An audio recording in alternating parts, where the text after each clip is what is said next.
say just what I mean. Feel like this is on top of me. Feel like this is the only thing. What's with this mediocrity? I need to say just what I mean. Feel like this is on top of me. Feel like this is the only thing. What's with this mediocrity? I need to say just what I mean. Feel like this is on top of me. Feel like this is the only thing. What's with this mediocrity? I need to say just what I mean. Feel like this is on top of me. Feel like this is the only thing. What's with this mediocrity? I need to say just what I mean. Feel like this is on top of me. Feel like this is the only thing. What's with this mediocrity? I need to say just what I mean. Feel like this is on top of me. Feel like this is the only thing. I need to say just what I mean. I need to say just what I mean.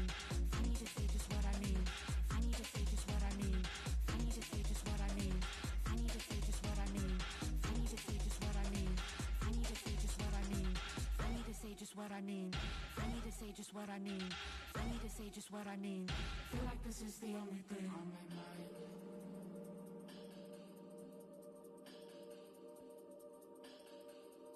On my mind.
Aduh, tadi ternyata trim PC-nya Mirdong jadi DC cowok anjir. Jadi setengah 12 ya. Setengah jam lagi mulai. Cuman kita gue main lagi tar lewat gitu kan. Masih di sini laptop ya. Gue laptop gue tuh gue pakai buat nge-broadcastnya itu. Dan ternyata Mirdong cowok anjir. Kayak RJ45 itu nggak jelas anjir. Udah langsung aja lah. Oh, lagi nunggu sini 5 menit aja. Ngapain 5 menit bro?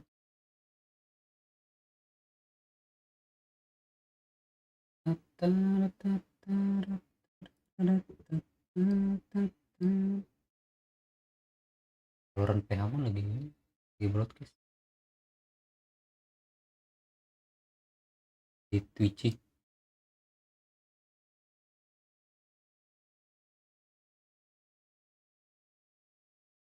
Hmm, ya langsung ini kali ya.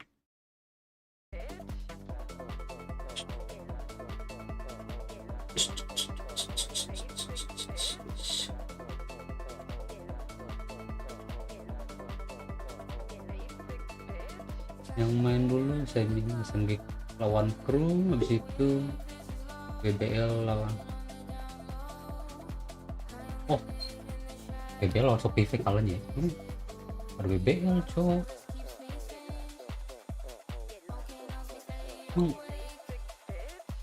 Shopee yang bantai-bantai kan. Florsen nggak jelas kan. Transit.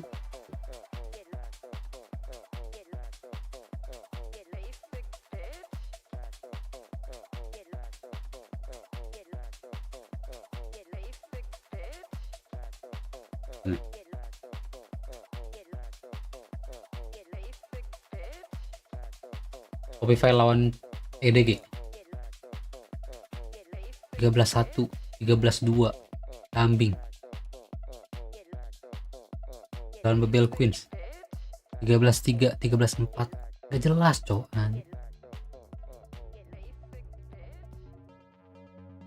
Ini gue bingung kemarin tuh mereka kenapa nah itu jalur lolosnya tuh circuit point cowok, nggak menang kena series an. Juara 2 kami. 3-1 lagi.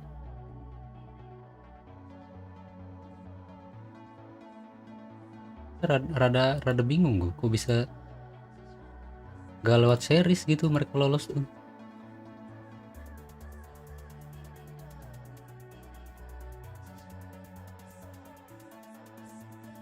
Lewat enak poin cok mereka lolosnya sirkuit poin bukan dari juara regional.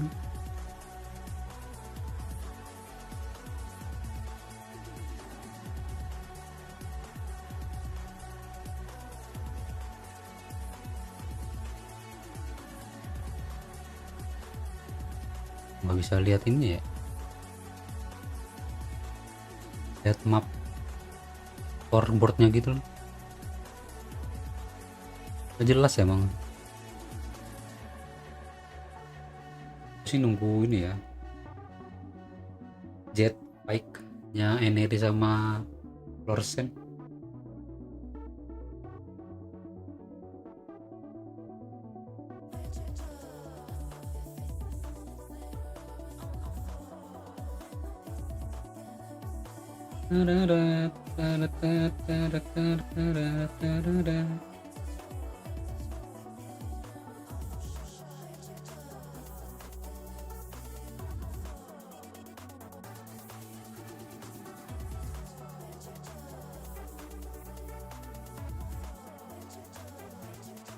Elisan ini orang.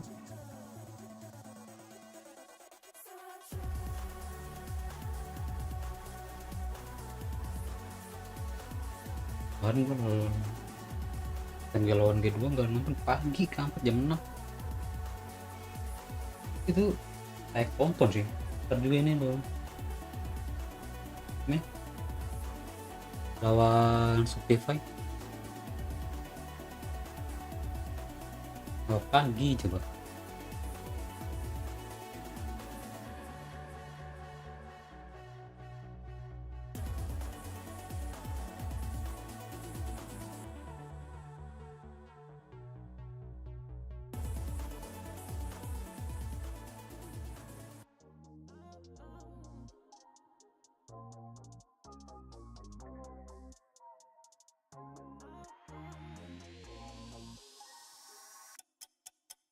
We all go up.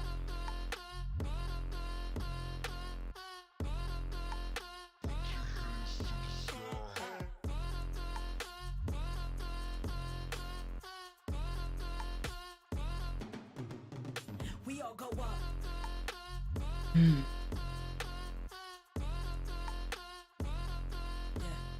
We all go up.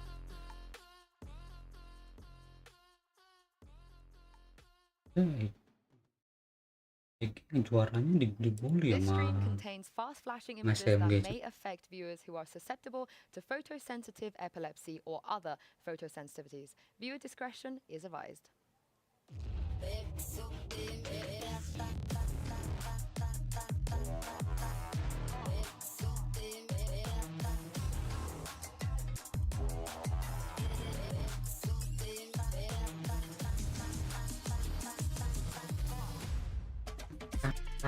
Today, two more teams will exit the competition and one will move straight through to that grand finals. Hello everyone and welcome to day 4 of Game Changers Championship 2023, coming to you live from the Arena CBLOL in Sao Paulo, Brazil. I'm your host Yingsu and I am joined once again on the desk here by Sapphire and Baby Bay. Like I said, two more teams are going, but we're going to find out who's going to make the grand finals. Yeah, the matches today are sick too, and it's stacked. Terus streaming The bagus ini. competition now is stacked. We had some people eliminated already. 6.000 but I'm ini so doang excited anjir for the ini. matches today. Yeah, I don't know, it's been like the talk of the week. This is such an exciting moment. There's so many epic plays from these players. People are popping off. I cannot wait to see who is going to get into that grand finals today. Yeah, Main ya. especially if G2 Kalau di HP mah liatnya lumayan. back to back. It's coming. It's coming. But first, Gak let's talk tahu about nih what kalau- happened yesterday because sadly we did have to send two teams home, and that all started with Team Liquid versus EG and Sapphire. Potter, we gotta listen to her. She knows what she's talking She about. knew a thing, you know. She works with EG, so maybe she knew a thing. Yeah, predicting them to go 0-2. Yeah, unfortunately it wasn't EG's day, but I think especially the Brazilian crowd here loved to see Team Liquid finally win that match. They had a dominant performance to keep their run in the lower bracket alive. Yeah, and EDG, it was close. They nearly could have taken that to a map 3. Yeah, both teams that got eliminated honestly played way better yesterday than they did the first day. Like they honestly didn't get a chance to even play the game the first day. They EG played. pun kalah And I sama was really Liquid impressed with ya. how they were able to bounce back, even though they didn't get a win. It's something Kadang to look balik forward to Liquid for tuh. next year for these teams. Yeah, it is indeed. And then the last game, I don't Gimana know words. juara NA I series would tuh. just like to issue an apology that I didn't realize Shopify's game. I wasn't familiar with your game. I'm sorry, but Baby Bay, it actually does feel like nobody can take this team down right now. Yeah, and if this is a similar scoreline as any of their other games today, like they are, like who's gonna beat them? Who can actually beat this team if Who they can roll get more than G2? 4 rounds? Yeah, who can get more than 4 rounds in a map against Yeah. them? And that's so like weird to say because that does not happen in tournaments of this scale. It does feel though that if it is going to be any team, G2 I think hopefully will give them a bit of a run today, though Shopify is looking pretty damn good. That's the thing though, if G2 don't give him a run, I'm just gonna, I don't know how to even feel, you know, Shopify Yeah. being this good, it is absolutely crazy. We love to see it. But before we get into today's matches, let's do something fun. I'm in the mood to win Everyone something. see- Yeah, I'm gonna lose again, huh? yeah, why not? I'm in the mood to win. Ini tim We are apa gonna nih? play a little game of Lost in Translation. We picked up Please, some guys. Portuguese here. I don't know about you guys. Should You we know, set- I've been dropping the obligada every now and then. And we're going to show you guys some voice lines from some of the agents here in the game. In Portuguese, of course. And the three of us, we have to guess what the voice line Series is in 3 English. gimana? Okay. You guys Nggak main ready? gitu. All right, let's Sure. start with a Brumi with a Main. Stimmy. Roll the clip. Crianças, temos Fala, companhia. mano. Quero todo mundo comportado. Kambing pulang ternyata bro. The thing is, you speak Spanish. Your Spanish is not bad. I'm gonna go C. I don't know. I'm gonna go C here. I actually don't know. This is hard. Okay. Yeah. Okay. He said the word Toto, which is like May you all. qualifier kan. So so we're going for A or C. I assume home is similar to Spanish with casa, and I didn't hear that, so I'm also going C. Oh my God, she's got the. You got a stride. Yeah. Okay, just for the sake of I'll go A. Let's see if any of us got it right. It's gonna be B. Hari I Samrat. hope it's not. I hope it's not as well. But I feel like after Heather's reasoning, it's probably gonna be C. Oh my goodness. I'll take that. Good I'll job. take Good that. job. Good Okay. job. Well done. Yeah. Oh ini yang I feel like ketahuan we're gonna have ngecit. to let her. We're gonna have to let her go last. Terus because yang she's ketahuan actually got the ngecit. good strats, and I don't want to cheat. Facts. Let's move on to the next one, and this is gonna be a neon. Yeah, roll the clip. Eu já não Listen avisei. carefully. Mexe comigo não. Can we do one more? One more time? Are Mix with able me. to do it one more time? Ooh. Eu já não Não. avisei. Mexe comigo não. Ooh. I'm gonna go A. I'm gonna go A here. It seems Auto. short, right? Yeah, It's too yeah. short for B. Given that Heather would definitely know the answer because she's got the strat down, I'm also gonna go A. Yeah. Sounds about right. What do you think, Sapphire? My strat is just listening, and I think the first sentence sound like a question. Like she question, answer. So I'm going with A. Oh, I three of just us all listen to went the A. tone. All right, so let's see what the answer is. I'm hoping it's actually A now because I'm behind right Dude, now. we Yes. are. Nice. Yes. How do we not Yeah. know Portuguese? Yeah. We're Well, we're sick of it. Yeah. Heather is sick of this. You and I, we're just guessing. I mean, I don't know what we're doing. You might be right. She's got it down. So you guys are joined first still. I think this could be the tiebreaker. Okay. I'm going to make a rule that you guys can't pick the same one, and I'll let you buzz. Oh. I'll let you buzz to go first, Okay, all right? okay, We'll okay, do okay, we'll do a okay. boop. All right, let's roll the clip. Dá tempo da gente tirar uma selfie antes de ir, né? É, rapidinho. Oh, that was you, baby. You A. went first. You went A. He Okay. said selfie. Heather, you can't He go said A. selfie. I'm sorry. You can't go A. I'm sorry. But if I'm wrong, I look Okay. terrible. I thought he said selfie though. I'll go with C because the first part was a question. Yeah, okay. I'm gonna go with B, just just to shake it up. Let's see what it is. Let's see what it is. Yes, Trey. Oh, and he's the winner. Oh my god, I finally won. You won something. I needed redemption after that terrible Unfair guessing rules. game It's where I like didn't even know what the capital of Brazil was.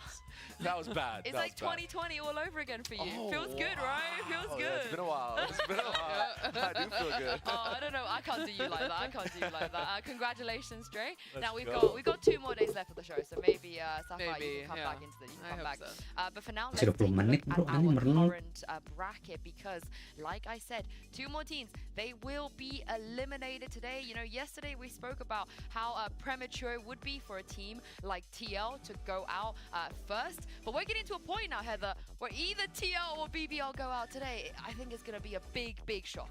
Yeah, that's a bit unexpected in the sense of like a lot of people came in saying that BBL was a favorite, and we even teased that maybe the BBL Shopify was a teaser of the grand finals. It obviously doesn't necessarily look like that anymore. And then they played. Yeah. And then they played, and Shopify did the same thing that they've been doing all year. Yeah, it's crazy, but that's going to be a banger matchup, and you know that the home crowd advantage is definitely going to play a part for Liquid.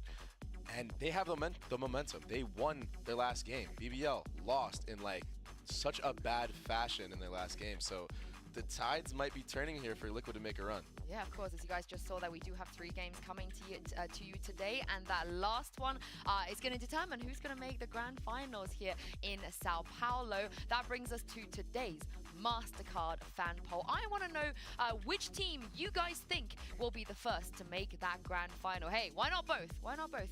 G2 or Shopify Rebellion. Scan the QR code here to cast your vote, and we will reveal the results in just a little bit. And do not forget to tweet at us using the hashtag VCT and VCT Game Changers so we can feature you on the show. But first, I feel like I want to hear from one of my favorite players here. It is Kahaibi from SMG, standing by with Mika Fabs. Oh, no, not standing by, but we will hear from Kahaibi. Bocil sih.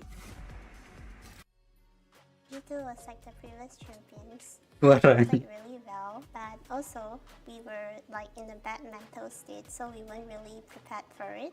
But we will do better in the future. I kind of feel a bit sad, but I guess it was a learning lesson for us, so it's all good. Like, we learned a lot from it, so I'm grateful for that, and we're gonna work harder. Yeah. I feel the biggest takeaway is to just be calm. Even when you're losing, you have to be calm, you have to do your job, and just trust all of your teammates, and everything will be fine. The Viper has her orb to deny the B main push. Like, there's just so much against her right now. They're playing this crossfire, peek off me in spawn. They're both so weak. They're both so weak. That's the first to fall. The second does too. We really are like a family because we do everything together and we do trust each other. We are really close together outside of the game. So I feel just don't look at it as it's the last game if you lose. Like, it's not the lower bracket, but just play the game as how you will in a scrim and in the tournament. Like, just try your best and everything will be okay.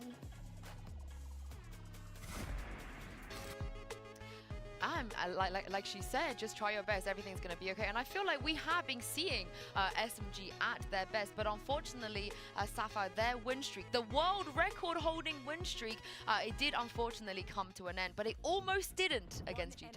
It was so close. I believe they were 2 rounds away, and one of those rounds they just let it slip away. But it's okay. 36-0. That's pretty impressive. They made history. Yeah, definitely. I mean, that was a crazy streak, but you could even tell from the interview that she just did, they were feeling the pressure of when they did start losing. So now that they got the losing out the way, maybe this is something good for them, and they're just ready to dominate. Yeah, and we saw that last year, right? With big favorites like then Cloud9. Like, they hadn't lost a match until they got into a big moment against a top team. So for them to do it a little earlier in the event, I think it's almost advantageous in a sense. And now, you know, it's a learning experience, and it's all up from here, hopefully. Yeah, and I feel like it's a similar theme to some of the other teams, you know, mechanically, strategically, aim-wise, they're all there. But I think I'm a little bit curious too how they bounce back from this mentally, baby, because when you get that close into defeating a team like G2, it might be a bit difficult to get back into that swing. It could be difficult, and it definitely feels bad when you lose that way. But on the bright side, when you do the VOD review and you're like, wow, we actually could have 2-0'd this series, you can also get something of confidence out of that. And the fact that they understand right now that, okay, just because we lost the second map and things look bad and we're not used to losing, doesn't mean that we shouldn't be doing our jobs and we shouldn't be calm. And now that they've realized that and they're self-aware, this is going to be a good sign for them. And I think they're gonna make a run right now. I think they're definitely a dark horse. I'm supporting them all the way. I want to see them get to the finals. Team SMG finals. Watch. Yeah, I mean, you know, you got to think of it from this perspective in the sense of that, like, a lot of those players are big fans of G2. Like, they've looked up to players like Mimi and Petra for years. I remember being in that situation too, where I was playing against Potter, and like even taking rounds against a top team, it makes you feel good about yourself in a sense of like, you know what, I can do this. Yeah, it's a learning curve for sure. And speaking of, let's send this over to Mika Fabs, who's standing by with Team SMG's Alexi. Alexi, come to Tita Mika for a second. Okay. So, unfortunately, the year-long streak was broken. How does the team feel about that? To be honest, we don't care about our win streak because it's just a numbers. But you can expect us to be more comfortable this time, and we learn a lot from our mistakes. Sounds good. You also give great Warcrafts. Can you give us a sample right now? Estúpido!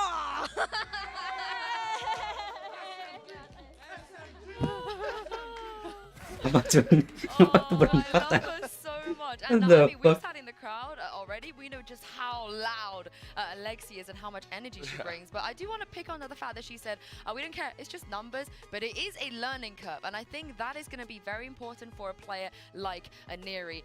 She went 8-18 in opening draws against G2, which is extremely uncharacteristic. But we got to think about the fact Petra was on the other side, and there's no better person, Heather, you can learn something from than Petra. Yeah, Petra definitely had her number, especially on Split. But again, like we said, that's one of the best players that have ever competed in these events for women. So it's a big opportunity for Neri to learn and say, you know, what can I do to counter this player? Because almost in a sense, you know, it wasn't necessarily luck. Like, Petra's really good, and how do I now counter that?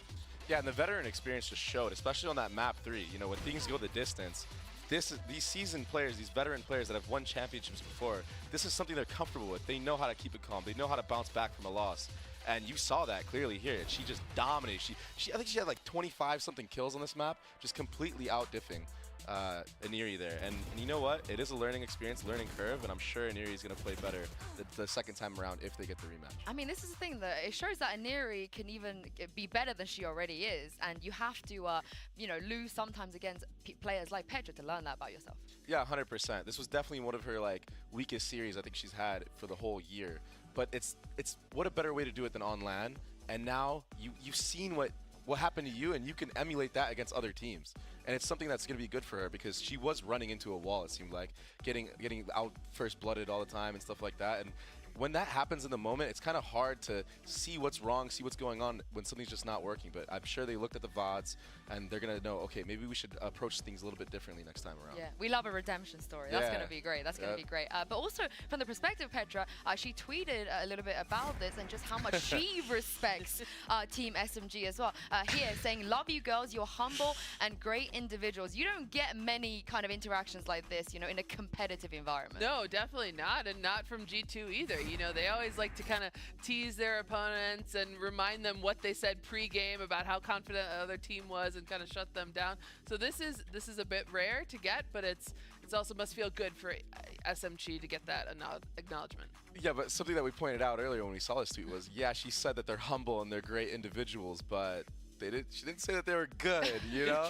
So I feel like there's a little bit of, you know, EU toxicity in that tweet, even though it seems like it's very nice. As a member of EU, I will say that Team SMG are great. Okay. I love you girls. I love you girls. But of course, Aniri, she might have struggled for that one series, but I think that the shining, unexpected spotlight of this tournament, Sapphire, has been Alexi. How good is she? She has been freaking fantastic. This player has been so consistent. There's been so many incredible highlight moments. I think one of my favorite things is I was just chilling watching this game as a fan, and I was actually tuning into Tarek's stream, listening to him to go wild for this player, and I know she was happy too because she was in the thumbnails of his videos. Like, that's such a special moment for her. She has some like clips that she'll remember for a lifetime. And those war cries, man, you know that it gets the whole team hype. It's the perfect LAN player. That's what you want out of a player. You want them to be hype on LAN. You need that person that brings the energy and that makes those plays and steps up when we thought that Aniri was going to be the MVP of this roster. Yeah, I still feel like any of them could still be the MVP. We've seen so many great moments from them. But one thing I kind of want to discuss is, you know, Team SMG. I've seen a little bit of what does SMG stand for? I thought I knew. I thought I really knew what it meant. But Baby Bear, I believe you've cracked the code. I have, and I've realized that through their gameplay as well. It's Team Schmeeg. I mean, what else would it be? You know what I mean? Like, they run it down consistently. Look at this. That's perfect. It's exactly like I'm definitely the mascot of their team, and they play the exact same way that I like to play the game. It's very aggressive. They're in your face. Even on defense, they're going for these first bloods. They're touching your spawn on attack. It's just insane, and I love watching this, and it's such a confident and tough play style to play against when it's working. You know, obviously they hit a brick wall in G2, but when you look back and see, okay, maybe these are the certain boundaries where we should stop being aggressive, maybe they would have won the third map or even closed it out on the second map. But yeah, it's the plays like this, just getting aggro, jump peeking somebody on your defense side. Like, these are plays that you normally are expecting the attackers to do, but they're bringing the fight to the people on attack, and it's just great to see. And they got a lot of first bloods doing this. I mean, you're very used to like solo schmeeging, you know, you kind of invented this. This is your thing. Have you ever seen a 5-player schmeeg? The only other team I've seen that can play at this level at an international event against the best is PRX. And we saw the tweet from Jig. He was like, oh, I thought we were crazy. Look at them, you know? So that just goes to show how fully developed into the schmeeg they are, you know? I mean, if there's anything that's going to stop the schmeeging playstyle, I feel like is a decent Sentinel player. And Sapphire, what do we know? Romy on the other side, Crew, they're going to be going up against SMG. You reckon they've got what it takes to stop the art of SMG? Yeah, I think so. You know, we're going to look at a play here, actually, with Rami had some really, really interesting Cypher moments here.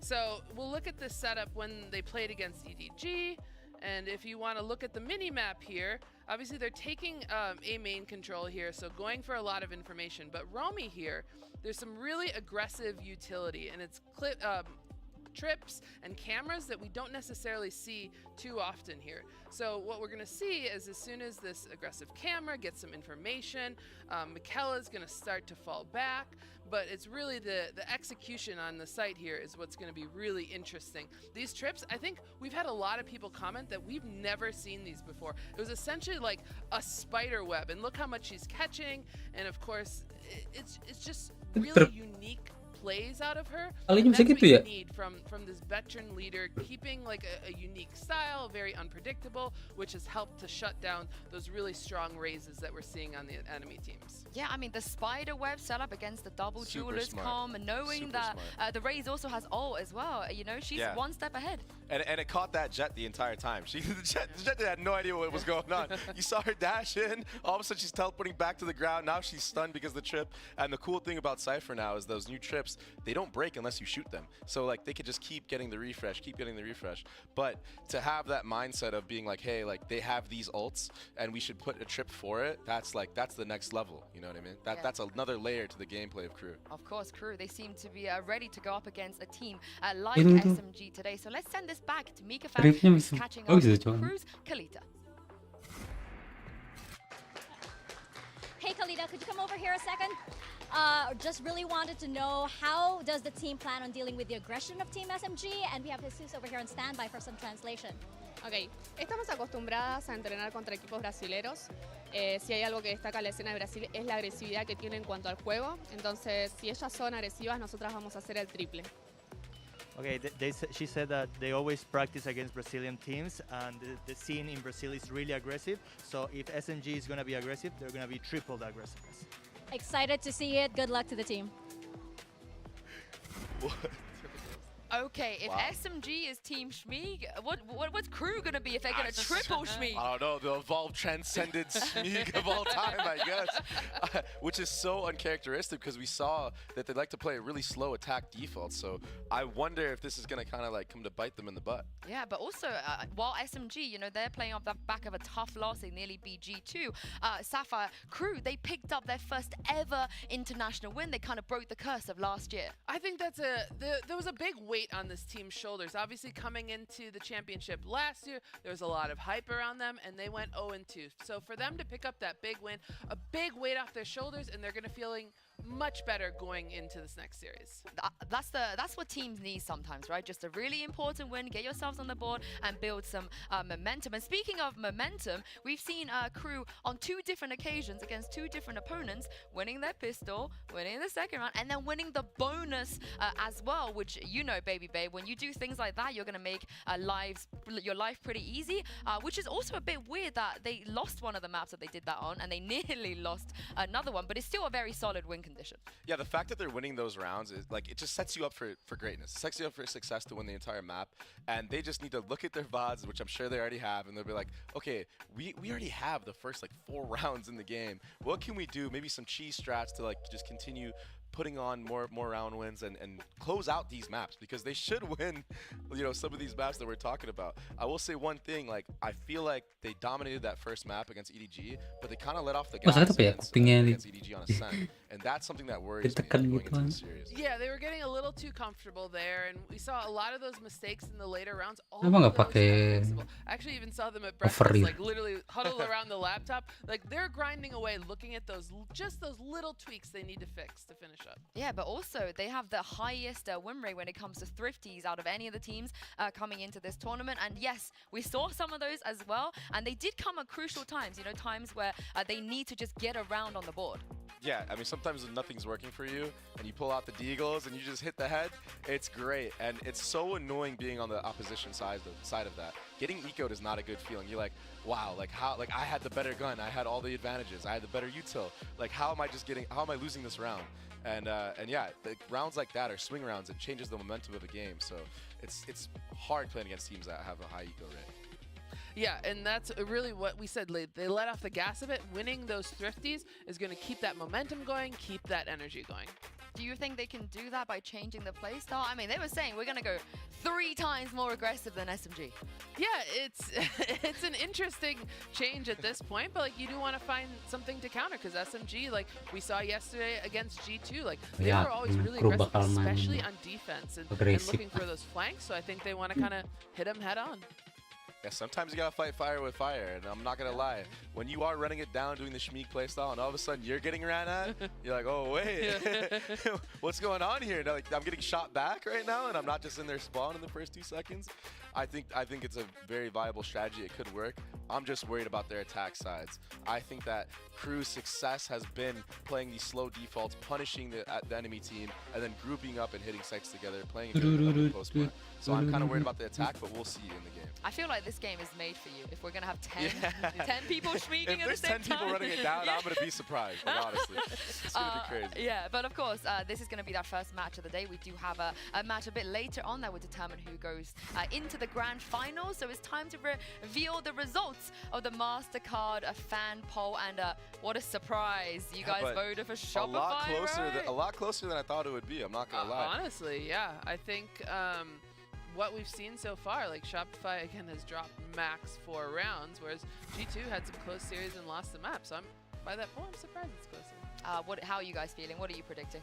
I'm predicting like a 90% Shopify win. Oh, yeah. Maybe 99.9. I hate, not hate, but I said the other day, like, how do you ever doubt G2, Mimi, and Petra? But at this point, Shopify is just looking way too good to doubt them that they win this or not lose this match. Yeah, well, that's going to be a very, very important game to win. But do you know what? There is an even more important game right now, which is, of course, the VCT Game Changers bingo. You've won something already today, Jay, so you're on a high. We're going to basically try and pick a row off of this bingo card and try and get bingo. And if any of these happen today, we're going to keep you guys updated. Play along with us as well and see who can win the Valorant Game Changers Championship bingo. I'll start, I will pick a row. We can do columns and rows. Heather's going to map it out for us so you guys can follow up as well.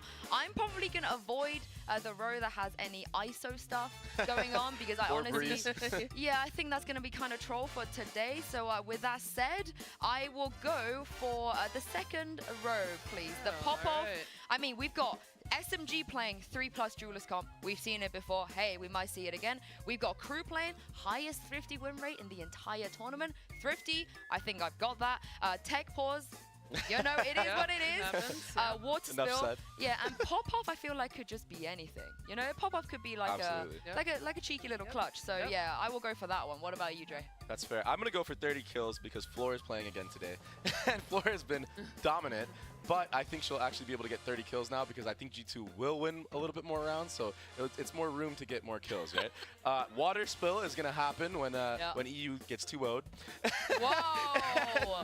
Whoa! And the defuse, I think it's wrong on here, but I do think there will be a defuse within a second.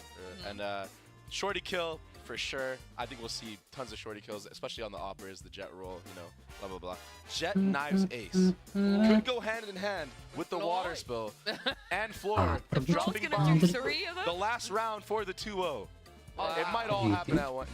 That's definitely a hot take, but I think I could see all this happening. And honestly, even Michaela almost had an ace, yesterday. So she got a 4K. Maybe she wants to get a 5 today. So I think it could work. Shopify, they've been breaking records. So maybe the triple is coming to you. The triple would be crazy. Yeah. Heather, you got a few more rows left. Yeah, no, I think I have my answer here. So we're gonna go with the bottom row. 5+ death flushes. We saw some tape. Welcome diabetes nih. We've seen some 1v3 clutches. That will happen. Talk about the other one in a second. Fluorescent has that for me. Walkout hearts happen all the time.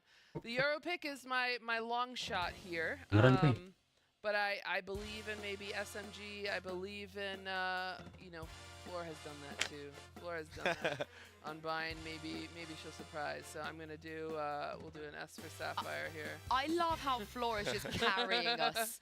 We're just sitting here waiting like, Floor, please, please, please, please, please, please, please. Yeah, I mean, it's not out of the realm, I feel like. If there's anybody that's going to help us out, is here. Of course, you guys, we're going to bring this up every time we manage to get one. And I guess we need all 5 for a bingo. Yeah? We got to do the whole row. We got to do the whole row, which could be possible. I don't see why not. I don't see why not. But let's quickly bring back to this Crew SMG game. Like I said, the stakes, to remind you guys, it's elimination. If they lose today, they are completely out. Do you think either side could be an upset, or is it more evenly matched in this elimination match? I think I'm leaning towards SMG just because they're sticking to their own game plan. They're working on their mistakes. They're going to keep it calm in the series. And Crew is basically saying they're going to change their playstyle. Now, that could just be mind games. They might not be doing that. You know what I mean? But I'm still leaning towards SMG. I think that they looked so good against G2, who honestly has been looking like the second best team in the entire tournament. Yeah, I would have to agree with that. I think SMG has the slight edge here. We've just seen a little more firepower out of those team, and for them to be able to challenge the reigning world champions, I think they're looking good, whereas Crew, again, kind of they're very happy to obviously win their first international match, and I hope they don't feel too satisfied yet, but SMG has a bit of an edge here. Yeah, I mean, the lower bracket run is going to be tough no matter what as well. This is going to be the end for the journey for one of our teams, but not for another. And what's left to say but to find out what's going to happen, because only 6 teams remain in this competition. And after today, after the 2 elimination matches, we're going to be down to just 4. So without further ado, day 4 of the Game Changers Championship 2023 starts right now.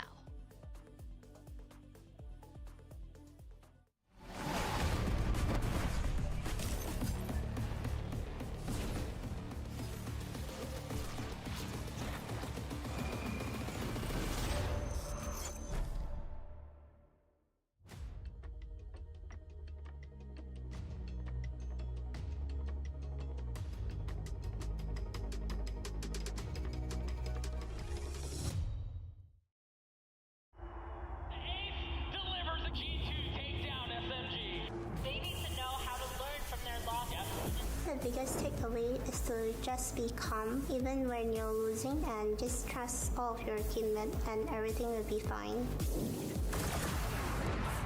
Yo creo que las palabras que definen a mi equipo es la resiliencia y la voluntad de cada uno. No voy a dejar que Crew caiga porque yo voy a estar ahí para apoyar a mi equipo. We really are like a family because we do everything together. Crew, I hope you guys play your best so that you give us a good match. Porque sé de lo que está hecho mi equipo, sé que tiene mucho más para demostrar y cada una quiere luchar por eso. SMG, good luck. We had some struggles. This whole year was pretty hard for me. My team, they always supported me, never let me go down. This is another challenge for us.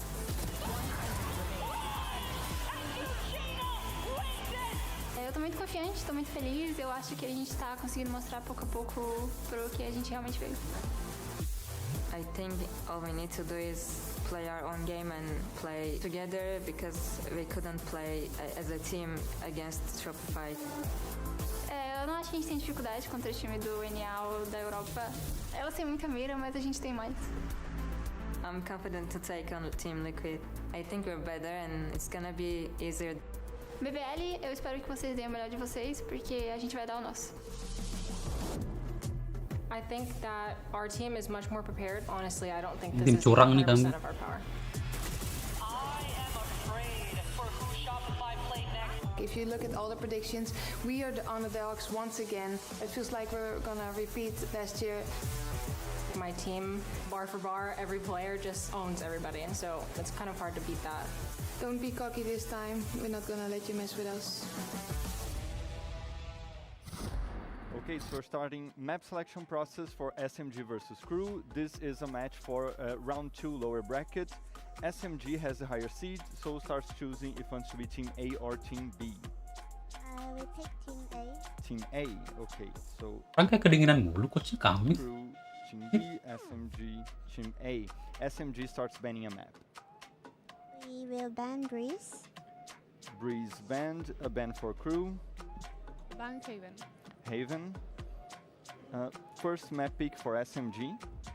We'll pick Lotus. Lotus, side on Lotus for crew. Attack. Attack. Map pick for crew. Pick Bind. Bind, side on Bind for SMG. Defense.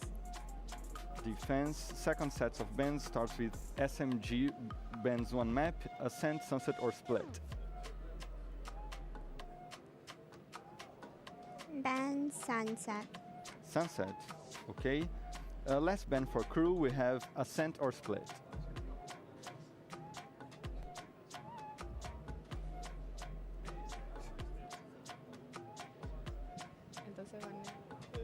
Terusnya kru kayak rapi banget, Cok. Ban Ascent or Split. Ban Split. Ban Split, okay, so we have Ascent as decider, side on Ascent for SMG. Defense. Ascent, defense. That's it. Good luck, have fun. Oh gitu, cewek. Thank you. Oh, bricks. Rodrigo Vipas.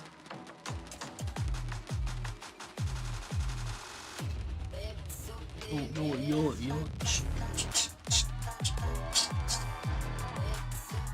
Let's go, princess.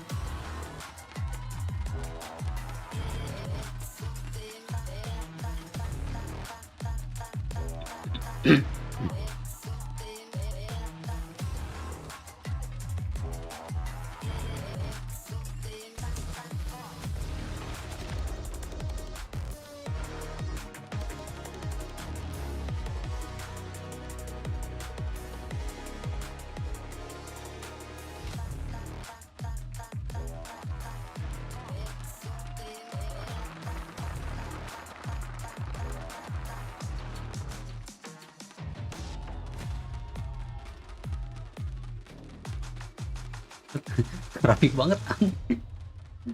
Bodyguard banget.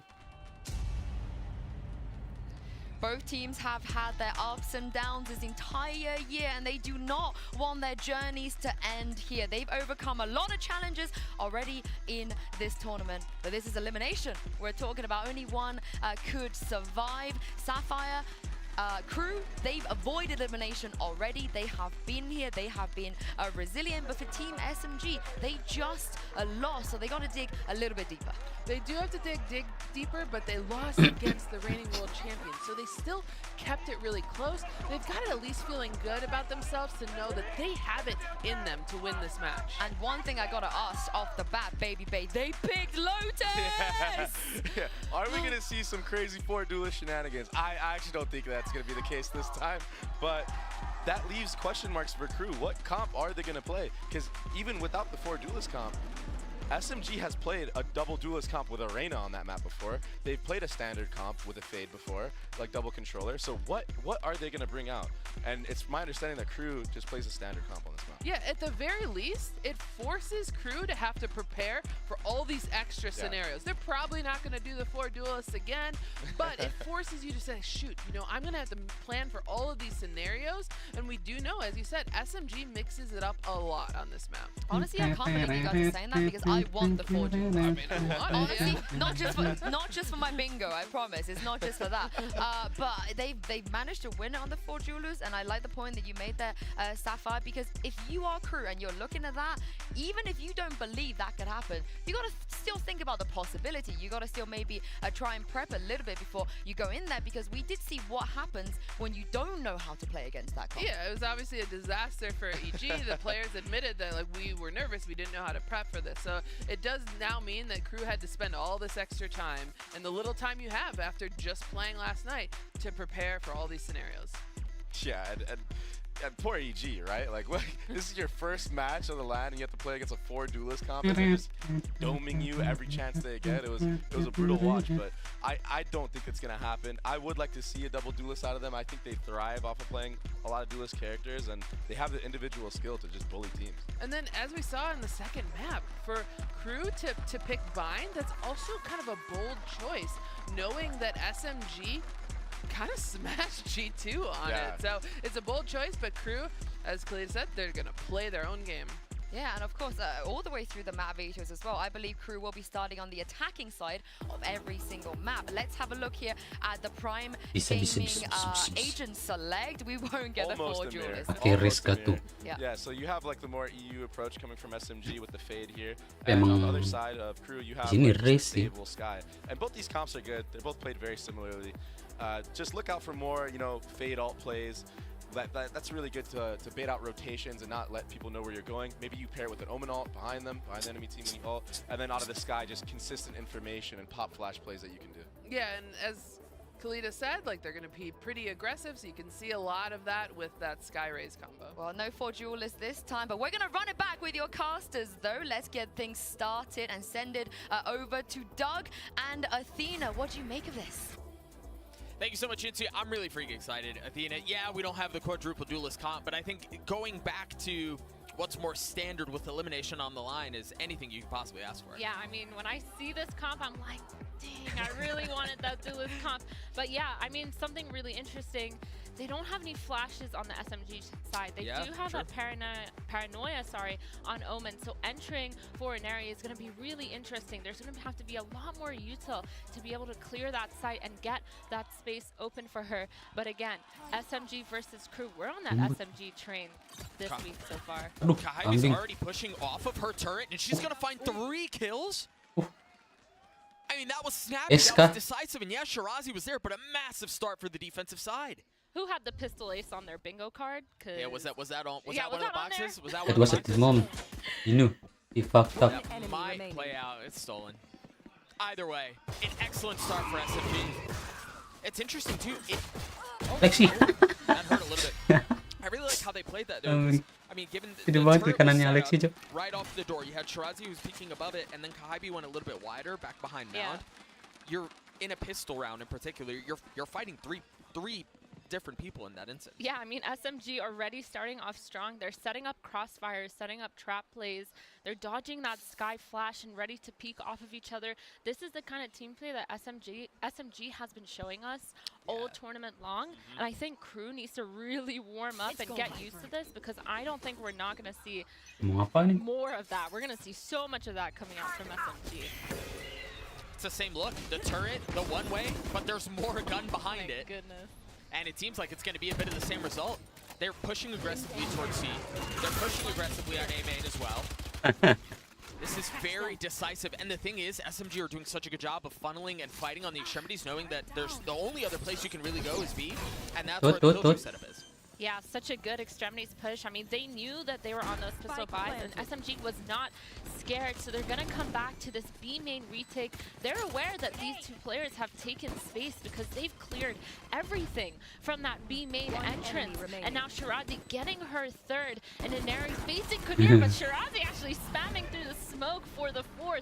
What a great round overall. SMG just showing that they're going to set the pace for this game already, Doug. They're like, we are not scared. We're going to keep fighting and doing these trap plays and hope that you guys just run into them. Well, honestly, we almost have to go back a little bit further, because you and I were talking about it prior to the show coming to us. It felt like SMG won like during the vetoes. Yeah. Right? It's very clear, at least to me, given how the maps played out, that they want to do this very aggressively. They're going to do this with confidence, and you're seeing that play out in the first couple of rounds as well. Yeah, picking Team A is definitely a Giga Chad move, and I think SMG showed that. And I think they got the sides that they all wanted, and now Crew coming back to C. I want to see if they can adapt their strat. They are just going to farm orbs on Rays, and they're going to know that they're not playing that aggressive setup, but they're actually playing aggressive towards A. The roaming lurk was way too much. A tap of the door to threat a push B, but Crew are kind of left wondering where they go with this. They've lost the roamer that was A, as you mentioned. The only real option is to go C here. Wisely for SMG, they take a small step back, give some of that space up, knowing that they could fight with numbers as the round goes on. Oh, Michaela's getting really aggressive here. It doesn't catch anything. Are you expecting his position up in the ledge? The first falls, the second does too. Yeah, Kinnear was able to get one, but that's all it was. And upgrade of the weapon as Shirazi continues to farm. Gila si Razi. That's the second 4K Bangke, bangke. just coming out with a bang. I mean, Crew Dia had kan dia mau such good mau turun reaction. smoke They managed cokang. to take that C. They knew as soon as they lost their Viper towards A that the lurk was not possible. They had no more map space.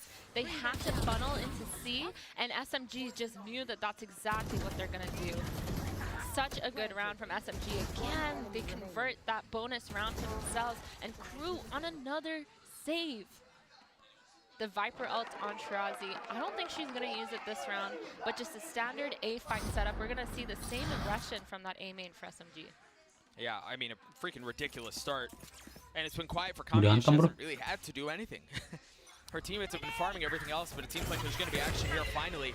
Crew understanding they're going to have to fight into some of this aggression. Kamiyu lights up the kill feed. She's on the board. 3 kills on the round. And this has the potential Athena getting out of hand very quickly. Yeah, I mean, Crew so obviously not ready for this aggressive SMG that we're seeing, and this is the SMG that we saw on the first day that we really, really liked. And now, a 4-0 lead for SMG. I mean, Crew really needs to bring this back. That was such a bloodbath. Look at the amount of util used from both of these teams. The paranoia, Kamiyu just getting the spray downs down. And again, just further converting that round by pushing and showing dominance. 4-0 Doug, that is tough.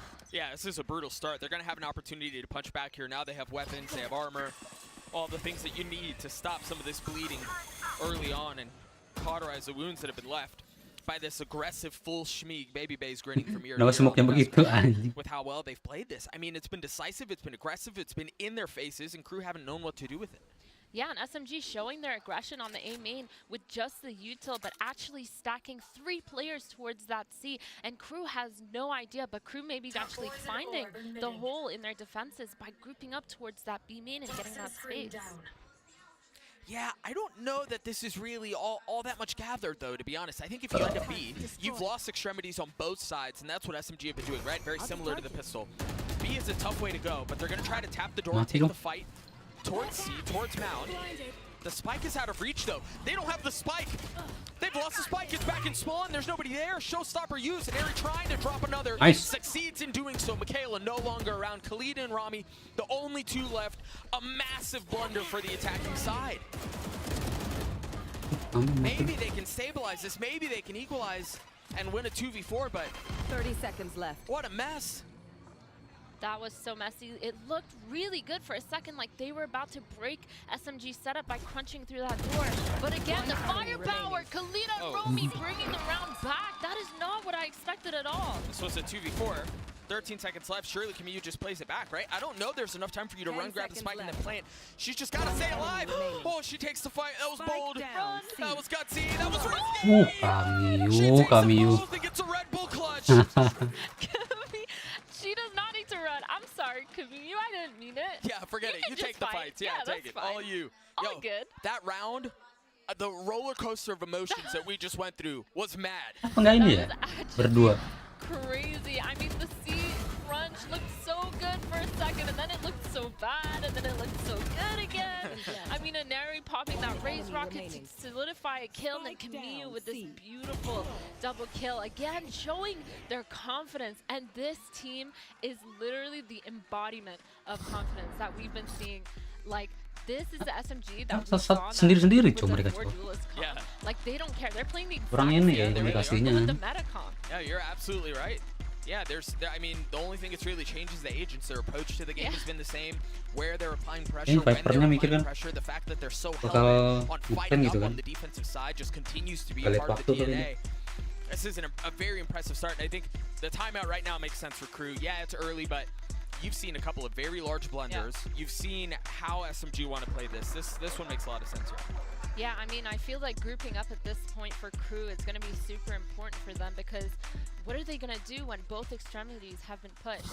Grouping up B is a good idea, but they have to push all the way through. They have to start setting up for these splits, setting up for these crunches. They need to start breaking that baby door. A-Link, sorry, I know people don't call it that. Baby door. They need to push into that heaven on B. They need to push C-Link. They need to get this space and take that away from them. And hopefully that's what they're going to start trying to poke and prod towards, because SMG actually, they switched up their setup. Yeah, there's no heavy aggression towards the extremities right now. They've left C entirely open just to kill Joe Util. But they want to lane B, which makes sense given how Crew have tried circumventing the defensive aggression.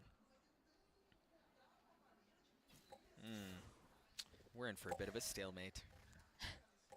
Both teams just chilling, holding, trying to see where the aggression is at. SMG actually doing a really good job of not overusing utility and telling them where their setup is, just so that they can set up for this B trap. This is such a good bait. Off contact, the paranoia comes in. But the first kill going to Kalita means this trap is absolutely demolished already. Yeah, you can tell what the idea was, for sure, but it just doesn't really come to fruition. Kahibi gets destroyed. And Crew finally, at least early, having some progress. That nade is going to hurt. Oh, there's a C setup too. Aneri getting one, Alexi with the spam on the other. One enemy you found some success in some breathing room B. Sure, you get past the first trap, but with SMG, there's a second, there's a third. There are layers to how they're playing this out. 30 seconds left. Princess. That was so... I thought that the early round was so good in getting that pick and forcing SMG to do something. But Crew, they have numbers. They need to overuse this utility to make sure that they don't lose numbers retaking back that game. They know they could have been aggressive. They didn't have anyone holding it at the beginning. And this trap, SMG so patient, just holding the whole time. I mean, they read them like a book. They knew that they were going to fall off the beat and go back into something after seeing the paranoia come out. But again, Crew, you really need to overuse that utility if you want to retake that space. I mean, SMG went all up in that space so far. Oh, it's only getting worse. Look at Aneri so far up already. It was a setup off of the paranoia from Kamiyu to take that space away, and that's exactly what they've done. Just Sheriffs and then a Bulldog in the hands of Shy as Rami no longer around. And you have a pit on C that you're going to have to deal with too. This has got to feel really suffocating if you're Crew, right? Like mentally, you realize there are no options. There's nowhere that's safe for you to go to. Yeah, it feels like everywhere you've gone, there has been an absolute shutdown. And the one time that you've got the early round picks, SMG has just decided to retake it back by clutching, by winning their aim battles. And it's just so hard at that point when it's like, mechanically, like, how do we face this, right? Yeah. Well, they're going to choose to fight into the pit. Fortunately for them, it is just Shirazi who's here now. But she does have a gun, and there's no one else on the side of Crew, with the exception of Shies, who has that benefit, who has that luxury. They've gone through door, they're going to end B. You're going to get flanked. You've got Kamiyu in front of you. You've got Aneri behind you. And that's another round for SMG. Oh my goodness, this whole map is just being overrun by SMG. As Crew, what do you do in this scenario? I think that you need to speed up the pace in your own way. Like, you need to look at these ults. We have a raise out. We have so much. Like, Crew needs to use that util in order to retake the space or to push them off. They're letting them take the space with all the util, but if SMG is just walking up for free now at this point, that can't be happening. Like, yes, they're setting up traps, but they're also walking up, just taking the space away from Crew, because Crew's just sitting back the whole time. So oftentimes, conversations around timeouts really just allow us to talk about what's gone on in the last little bit, what sort of adjustments need to be made. This is very surprising because Crew have burned both of their timeouts in the first half. We're just 7 rounds into this, Athena, and they have no comms with their coach, barring a timeout from SMG the rest of the way. Oh yeah, for sure. I mean, I don't know if this is the mental break that they need as well, because 7-0 is so tough. Like, it's really tough. It's doable. It's definitely doable, but Crew just need to understand and hope that they see where the weaknesses are, and they see that together that they can do something. It's so it's so important at this point that they do not break mentally, because the second that they break, it's only going to allow SMG to snowball. The game is not over. 7-0, it's not over. So Crew needs to figure it out and work together and make sure that they have that mental stability to just keep going. It's a gutsy call, and maybe off of the 4 ults that you were mentioning prior to the timeout. Just want to make sure that that's well executed. There's a good plan in place to make sure you find value off of those. Right now, Crew haven't really found any of that. Yeah. Looking like Crew's starting towards that C. They're still walking up. Romy kind of holding that A main, seeing if there's any aggression, but just throwing her orb and leaving. The group towards C now. Looks like it should be good. Hypothetically, they have so many ults to make this happen. If they just get the site, they have the Viper Pit to go down, and now they're finally using their util to clear everything. Maybe farming an orb on Kalita, but no, the dog is coming in, and it's looking like they're going to try to hit this C push. Keep a close eye. You know, we've talked a lot about the ults on the side of Crew. SMG has a couple they can play with as well. Kami, you did use the ult to I thought there might be something with the Nightfall, but Crew deciding to go forward, double satcheling in with the Showstopper in hand, looking for a target, and we'll find it onto Kahibe. Oh, they've invested the pit. They've lost their duelist, but they have gained some space, and with 47 seconds left in the round, they have a couple of options. They dropped a Paranoia, they dropped an ult of their own. The Roomba's going to tag Rami. Surely you know that she's there. Finally falling. Nice. Now an Aerie trying to dance around a 2v2. The spike did manage to go down. And Kunir tried to swing out and try to take the fight, but it's now Shai's just alone. And it looks like both Mollies have been cleared. I don't know if there's anything really to stop this. It's not planned for her. She's gonna have to swing out to take the fight, and she can't. Oh my goodness. That was looking so good again for Crew. They got the Viper Pit down, but they just had to play together. They had to play those crossfires. It was so hard because obviously they had the Fade Out to retaliate with that Viper Pit. They had the dog to find where the Viper was. I mean, for a second, she wasn't even scanned by that Roomba, but I mean, there's not much she could have done. She got one, she died, the rest of the pit came down, and the rest of the team just dropped like flies. So rough. And again, it just feels like another mistake. Even the position of where it was played. We talked about this a couple of days ago. It was with SMG and EG, if I'm not mistaken, where you see those little blunders like that in the face of all that chaos. Those things go awry. A little bit faster pace here from Crew towards C, or at least threatening that that's what's gone on. But once again, Athena, look at how far up the defensive side is for SMG.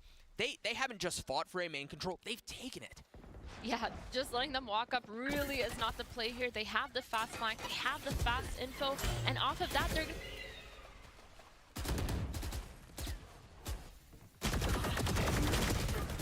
Oh, nice. Spike down, C. Last player standing. Nice.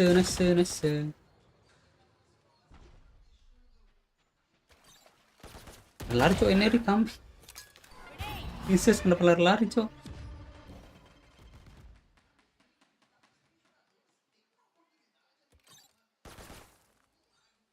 Tiga darahnya bro. Mana nggak panik? 30 seconds left.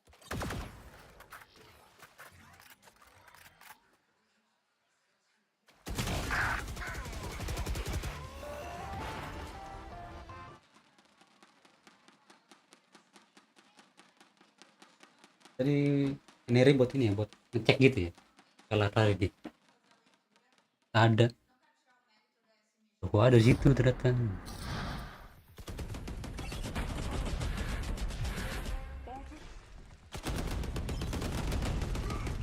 Wis, omennya saya enak. Jidat gitu aja.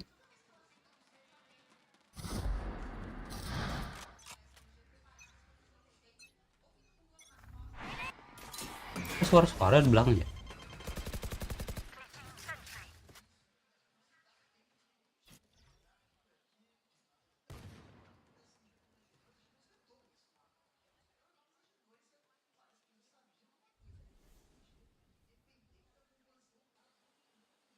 Relax princess.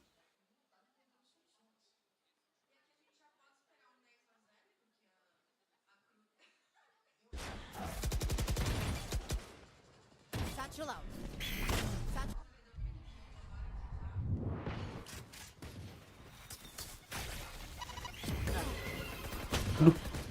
Oh nice.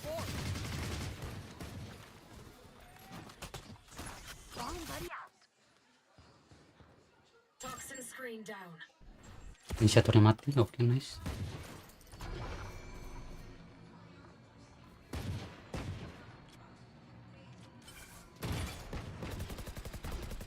Kena cok. Bomb grenade, 30 seconds left.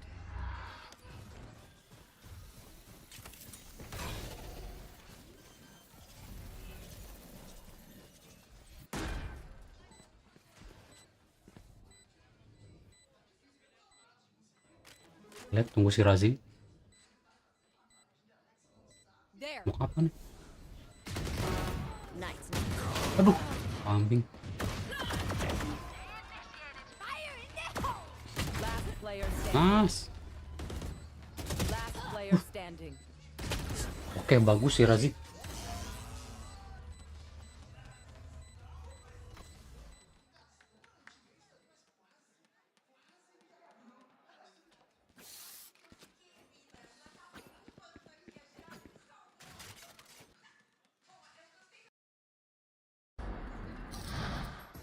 Apologies, everyone. We're experiencing some technical difficulties, but do you know what that means? That means Baby Bay and Safa, you get to step in and have a little chat and cast over Team Schmeeg. This is your dream come true. Let's get it. Emang error. Let's go. Let's go, guys. And it's just been a dominant half. Oh, we're good. We're good. Oh, it's good while it lasted.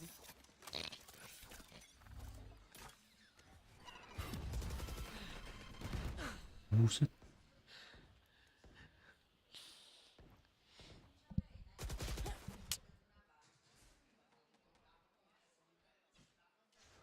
Suaranya pada.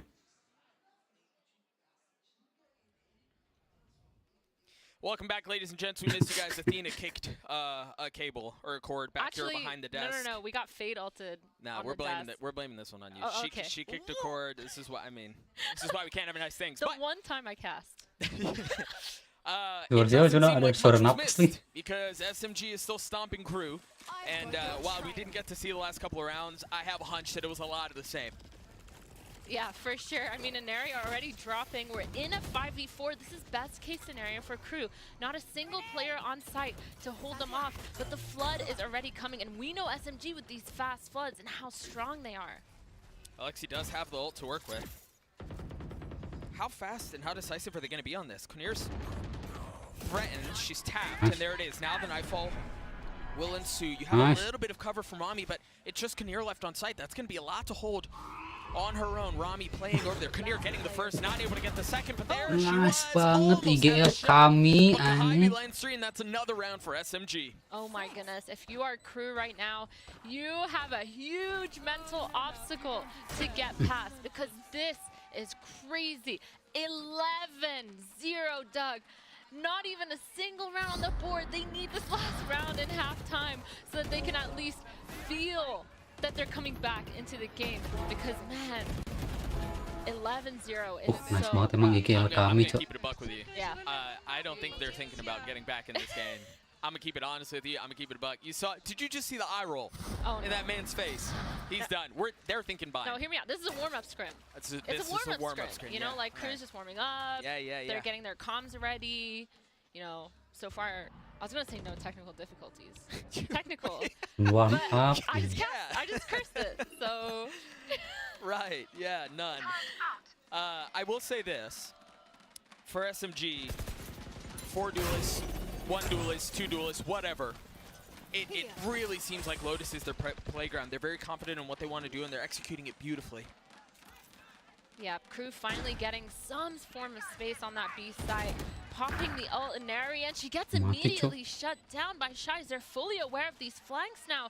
This is a different crew in this round.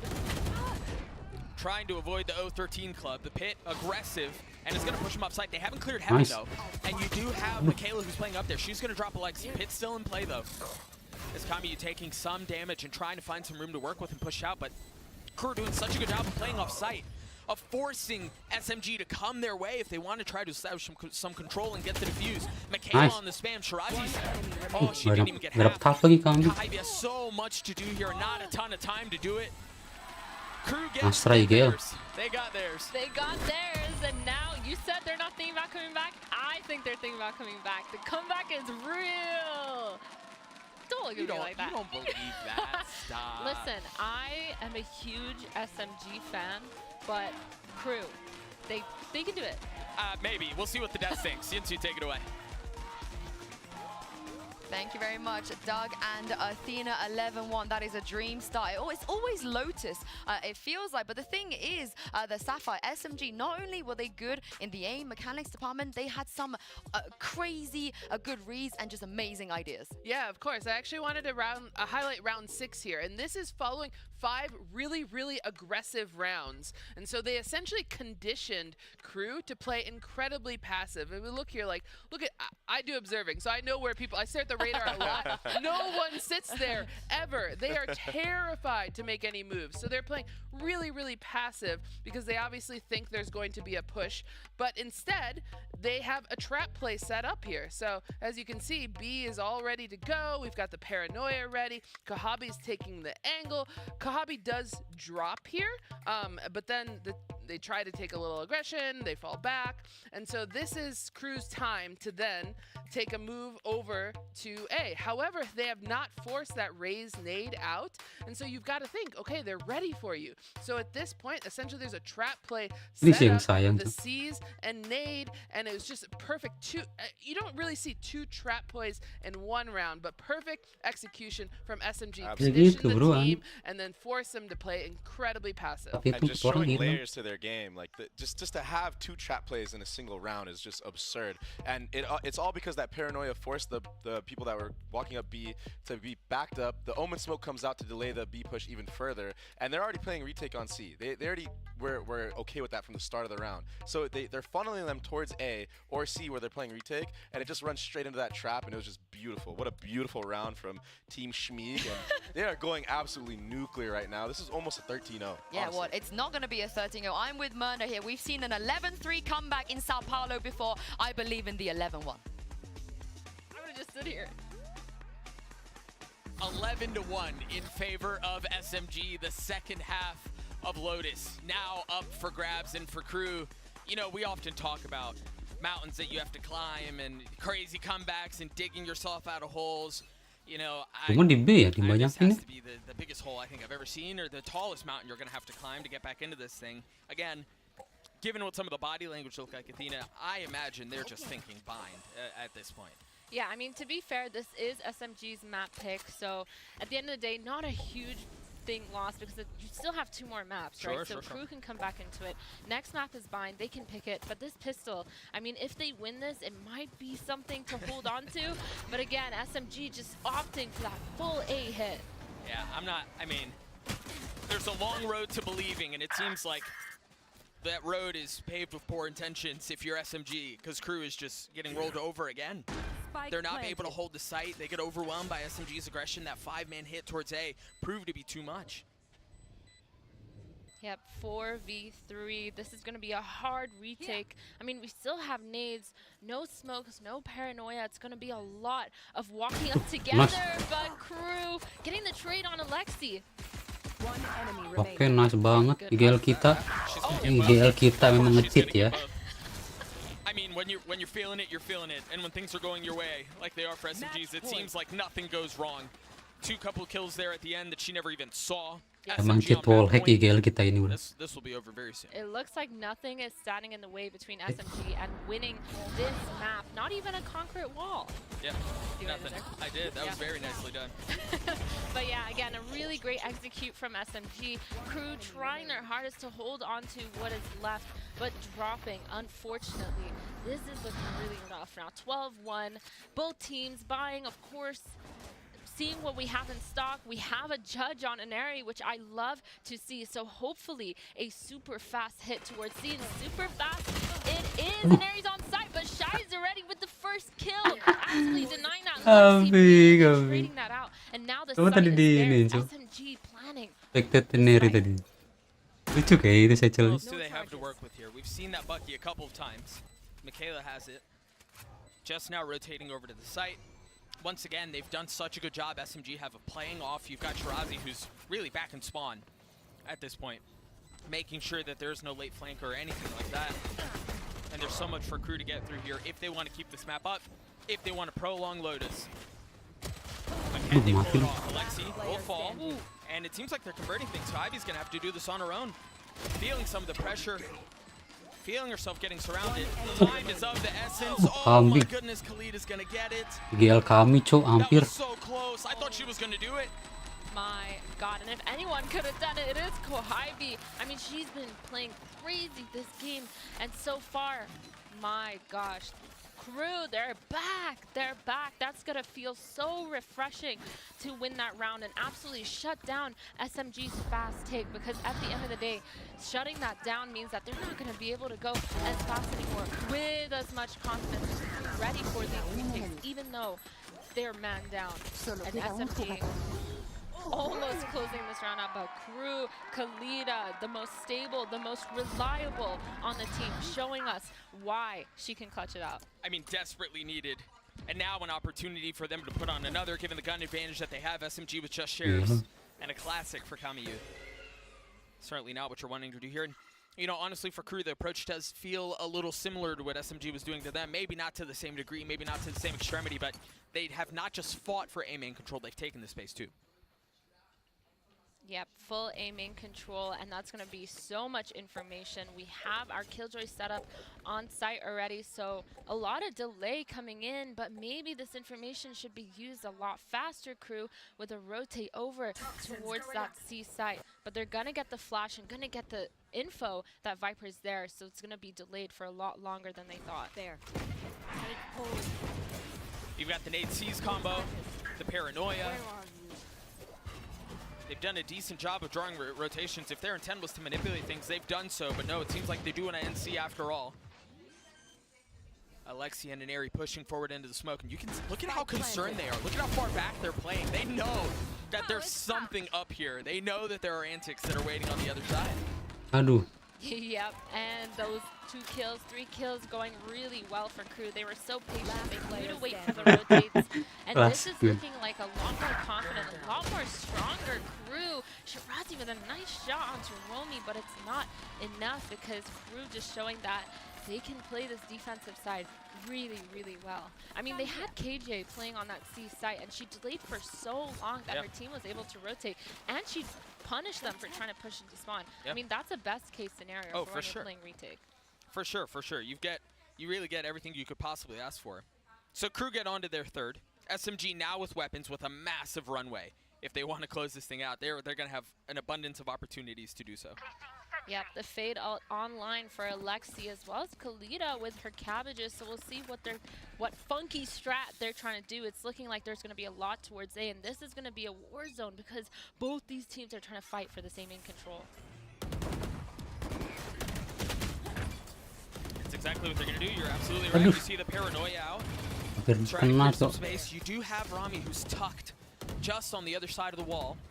Nothing really to give the position away. They're going to fight on the other side of it, off of the swing, off of the flash, and Inari's there to greet. 2 kills come through. Nightfall used. It's just Kinnear who's playing, and she's going to get chased down by the Prowler. Has to run away. Tuck tail, give the space back up, and SMG gladly fill him behind it. Spike planted. We've seen what feels like far too many 2v4s this tournament. This would be another if Crew can somehow pull this off. They have a lot to do. Shies has 5 HP. I can talk about living a borrowed life. There's just nothing here. But they're going to do their damage. Kinnear's the first to fall, and of course, it's the most fragile that's left. Shies gets dropped, 13-3, absolute dominance in favor of SMG. Not concerned about the fact that they're facing elimination, not concerned that they only ran 1 duelist. The results are the same. I mean, the crazy part about SMG is it doesn't matter who is playing what role, who is playing duelist, all of them can play duelist, and Mary can play sentinel. They all performed, and they all did so well. 1-0 lead in favor of SMG. Elimination on the line for Crew. Bind on the other side. We'll see you guys when we come back.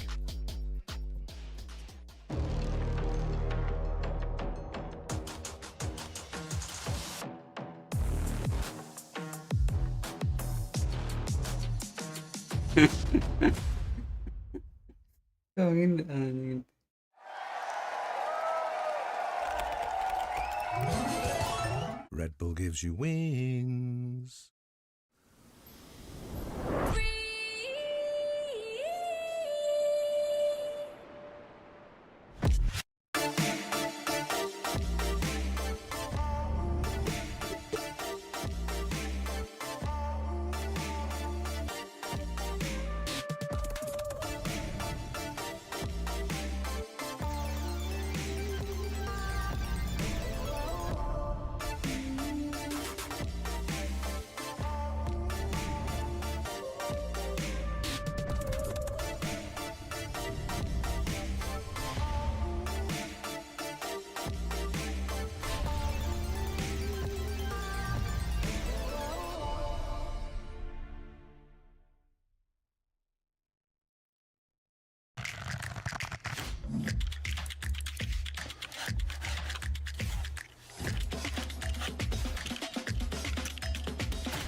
Quando eu vi você naquele style, eu falei, meu Deus, mas que gatão.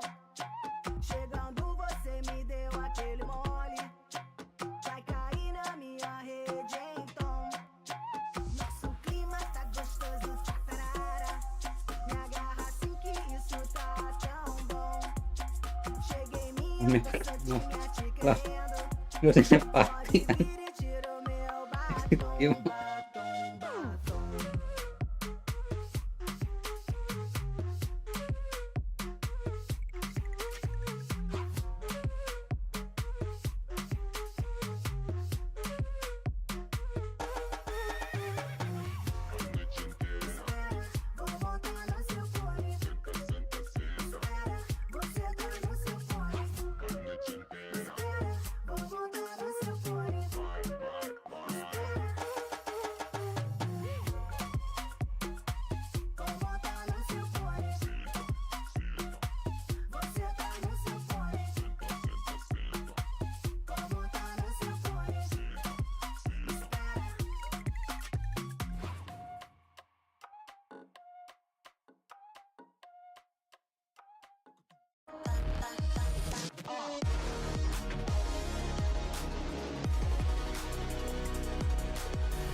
Hey guys, I'm here right now with Colbat of Team SMG. That was a very dominant first map. I'm wondering how you guys spent your day off. crying. Crying? I'm pretty sure that is not true. I think we just took some time to refocus our headspace, like I mentioned before, and then went through the vault, took a bit of rest, had a really good dinner, and then just came back and played our game. So you guys are very, very refreshed indeed. Thanks for your time, and we'll see if Team SMG can close this one out. I mean, that must be the secret of having a great performance on Lotus. You're delighted right now. I'm joined by Baby Bay and Sapphire here. Can anybody get more than 3 rounds against them on this map? They got to stop banning it. This is obscene. Yeah, their Lotus is obnoxious. And like, yeah, no 4 duelist comp, but they played it like there was 5. I mean, like, come on, man. And just even the layers to the map, like, we're not even getting to see most of their strats, I feel like, because they're just dominating off of just headshots. But when we do see it, especially that round that you went over with the double trap play, I mean, that is just some...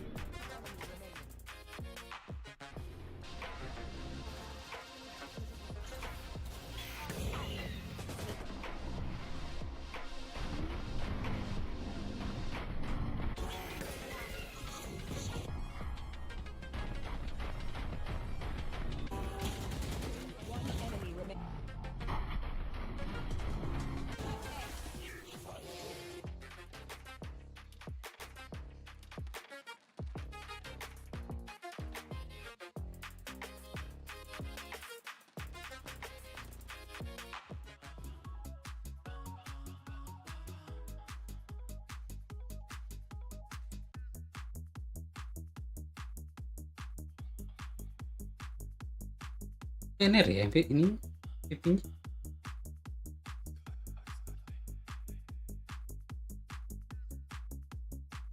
Ada 5 tapi access-nya sih.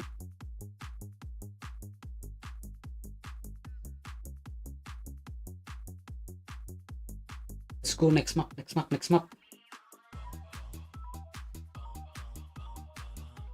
Ntar kalau ini menang, kalau menang pasti menang ini. Siram Prevaron. Ya bro. Baca gue ini.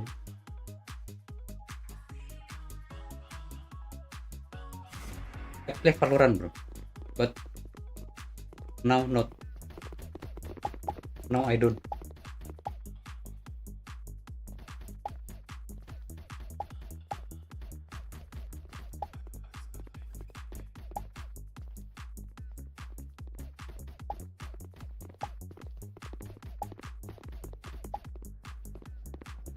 Kalau ini menang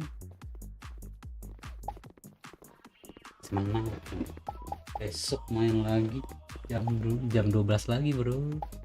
Relax nonton lagi kita besok. Gue pengen lihat lawan Jetnya Plors ya, coba lihat scenery.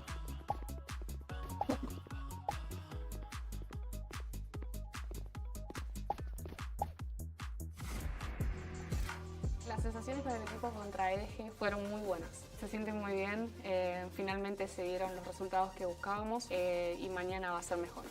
Tengo técnicas de respiro que trabajé con el psicólogo, entonces eso me ayudó a calmar mucho en el pause del OT. También hablar con mis compañeras, hablar con mi coach y mi analista. El equipo, las personas que conforman el equipo y el ambiente de trabajo. For just a moment, now clear. 1v2. 1. See me lose so weak. Khalid at 13 HP just on the other side of the door, and that's a gutsy call because that nano didn't land, but it doesn't matter, the kill does. Bueno, yo creo que las palabras que definen a mi equipo es la resiliencia y la voluntad de cada uno. Obvio que sí, porque nuestro equipo se conforma en LATAM y Brasil es muy destacado por la agresividad del equipo, de los equipos en realidad. Sorry guys, Baby Bay got too excited about Team Schmieg and he ran off to try and copy their strat book. You trying to go steal it. I was Did you trying to get speed anything run the good? series, you know what I mean? Yeah? Yeah, I mean, a lot of touch and spawn, a lot of, running it down, yeah. Standard schmeeging stuff, standard schmeeging stuff. But yeah, we heard that from Kalita too. They want to be resilient. They want to keep going. They did that already yesterday. Heather, you know, they got their first international win. They're one map down. It is not the end of the world. No, definitely not. They're going on a map where they, while they didn't win it the other day, they had a really, really nice comeback and showed so much potential. So I think they're going to feel good here. Yeah, and do you know what who feels good? Me, because I'm doing very well in the bingo right now. If we take a look at this, I believe Heather, you were on the board from the outset with a handheld. I think so. Yeah, I think we've got that covered. So we do have our walkout hearts, and I believe I have another one too from the walkout. I have 5+ desk plushies. Oh, so you got 2 for 1. Got 2 for 1. You got 2 for 1. Yeah. Okay, I think we can cross that off for you. So Heather's just missing the Yoru, the Jet, Knives, Ace, and the 1v3 clutch. And I'm missing everything. Every single one of them. There was no Jet played on this map, which is, to be fair. Yeah, I mean, just to show and I don't you think guys. we're going to get Jet in the next map either. Yeah, just to show you guys how well we're doing. So Heather got this bottom row covered. She's got these two. And I've got a pop-up. And I think that entire map could, you know, constitute as a pop-up. I think so. That's fair. Yeah. And Dre's doing terribly. Yeah, I'm doing terribly, but we also did see the crowd cheering for both teams. I'm fairly certain. We saw the energy that the Brazilian crowd likes to give to SMG, and you know they have to be rooting for Crew as well, especially because they have a Brazilian player on their team. So yeah, I did see that today, and I'm sure we're going to see more of it. And you were really banking on Fluorescent, to be fair, to cover like the majority of yours. Yeah. So I'm definitely that's later banking today. on Fluorescent to go crazy. You're waiting to for your bingo to come true a little bit later, yeah? Yeah? What? What? Anyway, let's talk about the next map because Lotus is down. We do have a bind coming up now. And again, I think you said, Sapphire, when we saw the map vetoes, you were surprised that Crew wanted to go for bind. Yeah, I was surprised just because SMG has been so good on it as well. And it's the map that they, frankly, destroyed G2 on. They're incredibly aggressive, just as we saw on Lotus. That being said, it's still a map that Crew has shown potential on too. Again, they had a really close match against BBL. They were down by a significant amount and had a really, really nice T side there. So I think they're going to make a good comeback here. It's a map they're going to feel somewhat comfortable on. Yeah, and Crew is actually insane on bind. Their first loss on bind was to G2, and you would argue that they probably should have that too in overtime because that last one so close. 1 HP. The bomb timer is going down. It was crazy. But also SMG looked absolutely ridiculous against G2. Sorry, I meant to say that Crew looked insane against BBL. But the problem is when BBL played against Crew, they were taking advantage of their defense side by running them down, doing really aggressive plays. And I think that if Crew can figure out their defense and go over it and like have better answers for early aggression in rounds, I think they can actually win this map. I mean, the question is always, can they just deal with SMG, with all of their aggression, all of their aim as well? And speaking of the aim, Alexi is actually currently in the aim lab shoot around. No wonder she is popping off. If she's aim labbing and aim training every single day as well, baby, I know you love a headshot percentage stat. Yeah, and I actually believe in aim training. I aim train every day, and I feel like there's no harm to it. And, you know, this team needs to just keep doing what they're doing, keep staying online, keep aimbotting every shot they take, and that transfers over into pistol rounds especially. Pistol rounds are a lot about individual skill, a little bit of RNG, but not so much utility because you don't have the most money in the game, so. Oh, I actually love that she's warming up too on bind because that's actually what we saw from the team on this map. They were incredibly aggressive out of the hookah, getting a lot of control on both sides of the map, and it worked out really well for them.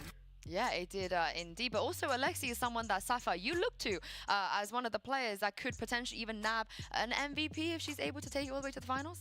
I think so. She's far exceeding expectations and has been that pivotal player for the team to win them that series yesterday. What do you think, baby? You agree? Are you on the Alexi hype train? Yeah. I think Alexi's actually insane. She's already popping off now, but you know who was actually dominating this map is all of them. wait, I forget. Energy.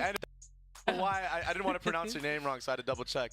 But yeah, Enery has been absolutely dominating this last map, looking way better than yesterday, and it seems like she really got her mental together. It's the Petra effect. It's like you get Petra hands when you of play defeat. against the best, you become the best, and that's what she's looking like right now. That's a quote. That's a quote, ladies and gentlemen. But for now, let's hear what Coach Fricks had to say ahead of map 2. I'm here right now with Fricks of Crew. Fricks, what do you tell your team in order for them to reset mentally, especially after a tough first map loss like that? I told the girls that we need to adapt faster, we need to play aggressive, and we need to find our way to play in the chaos that is created. Thank you very much for your time. Let's see if Crew can bounce back.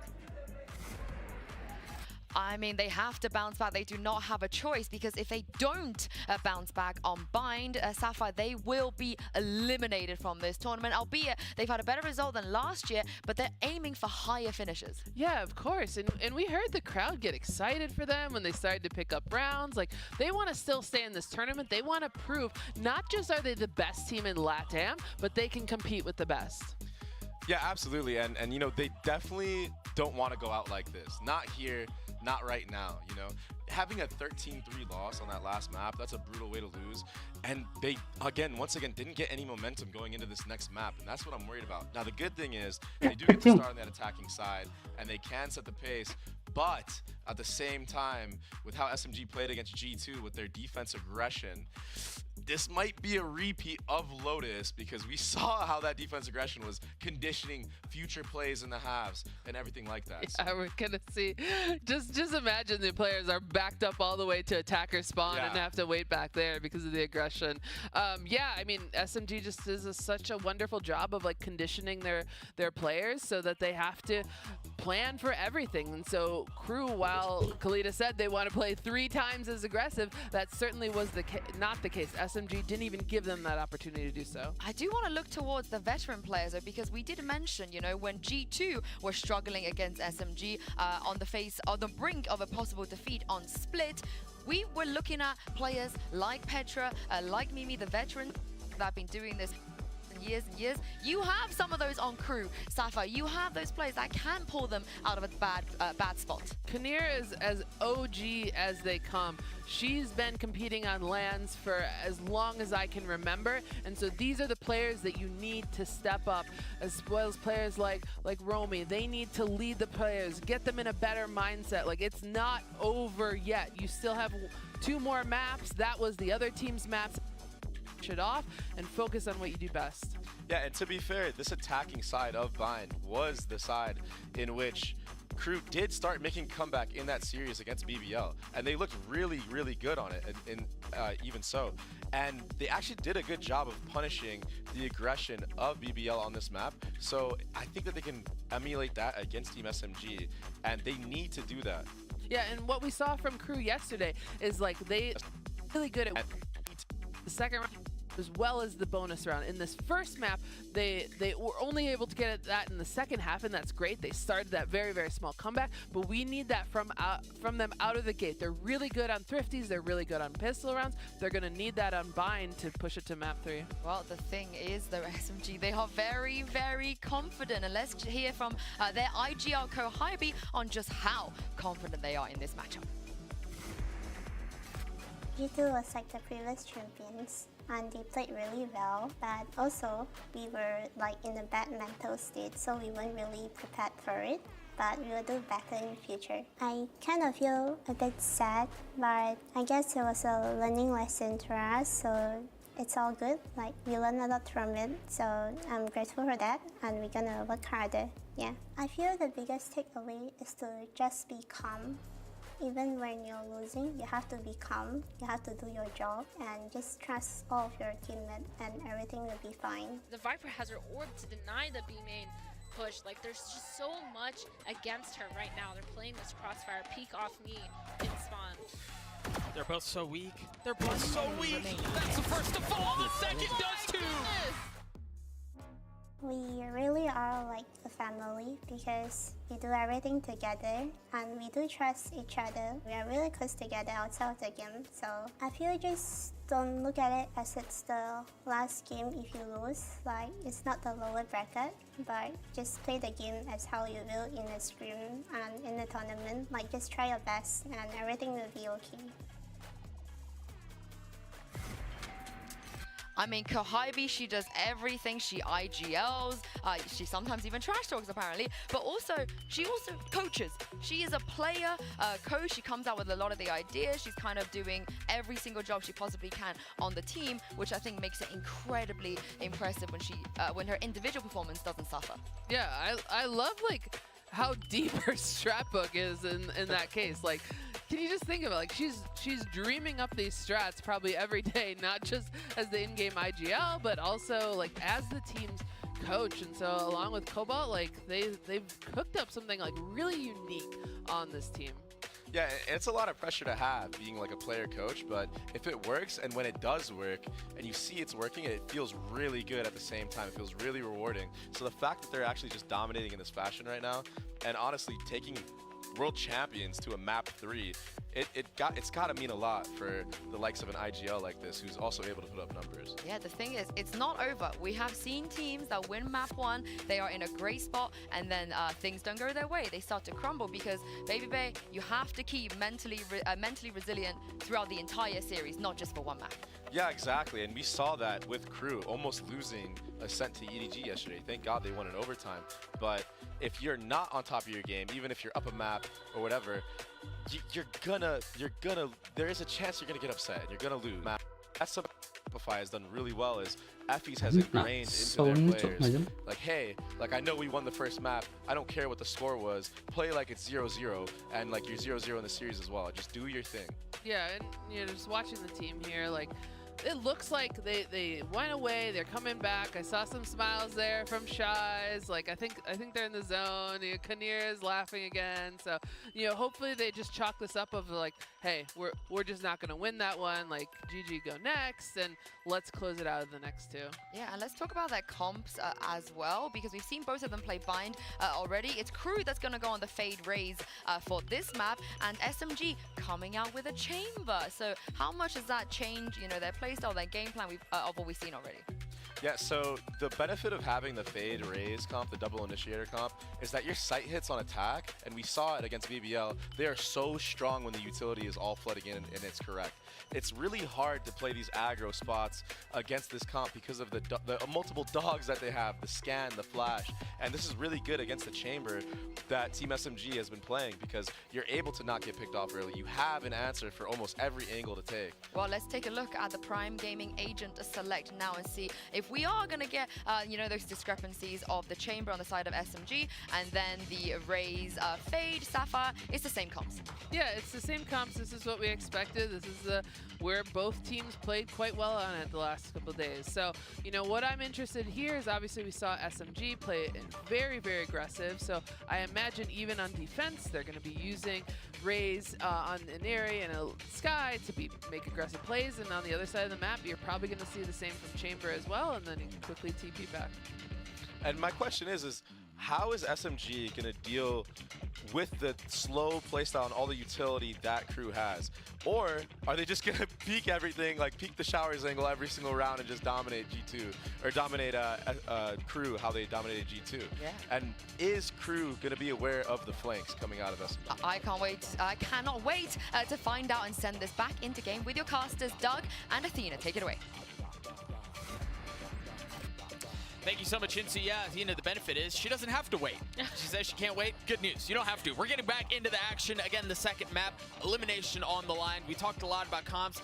Wait, give me your thoughts on this chamber. What do you think? I mean, I really agree with what Baby Bay said on the desk, where the double initiators is going to be like a slow-paced, bait-out stuff play style, whereas SMG has this chamber, this aggressive and take line sort of play style, where you have to play for those picks, especially against these initiator comps. But I think it'll be easier for SMG to bait out the util that Crew has on their side, because chamber walking up, TPing off, that's so much stuff that they can use in order to bait. So I think both these teams right now looking pretty balanced, and I think picking comps that suit their playstyle the most.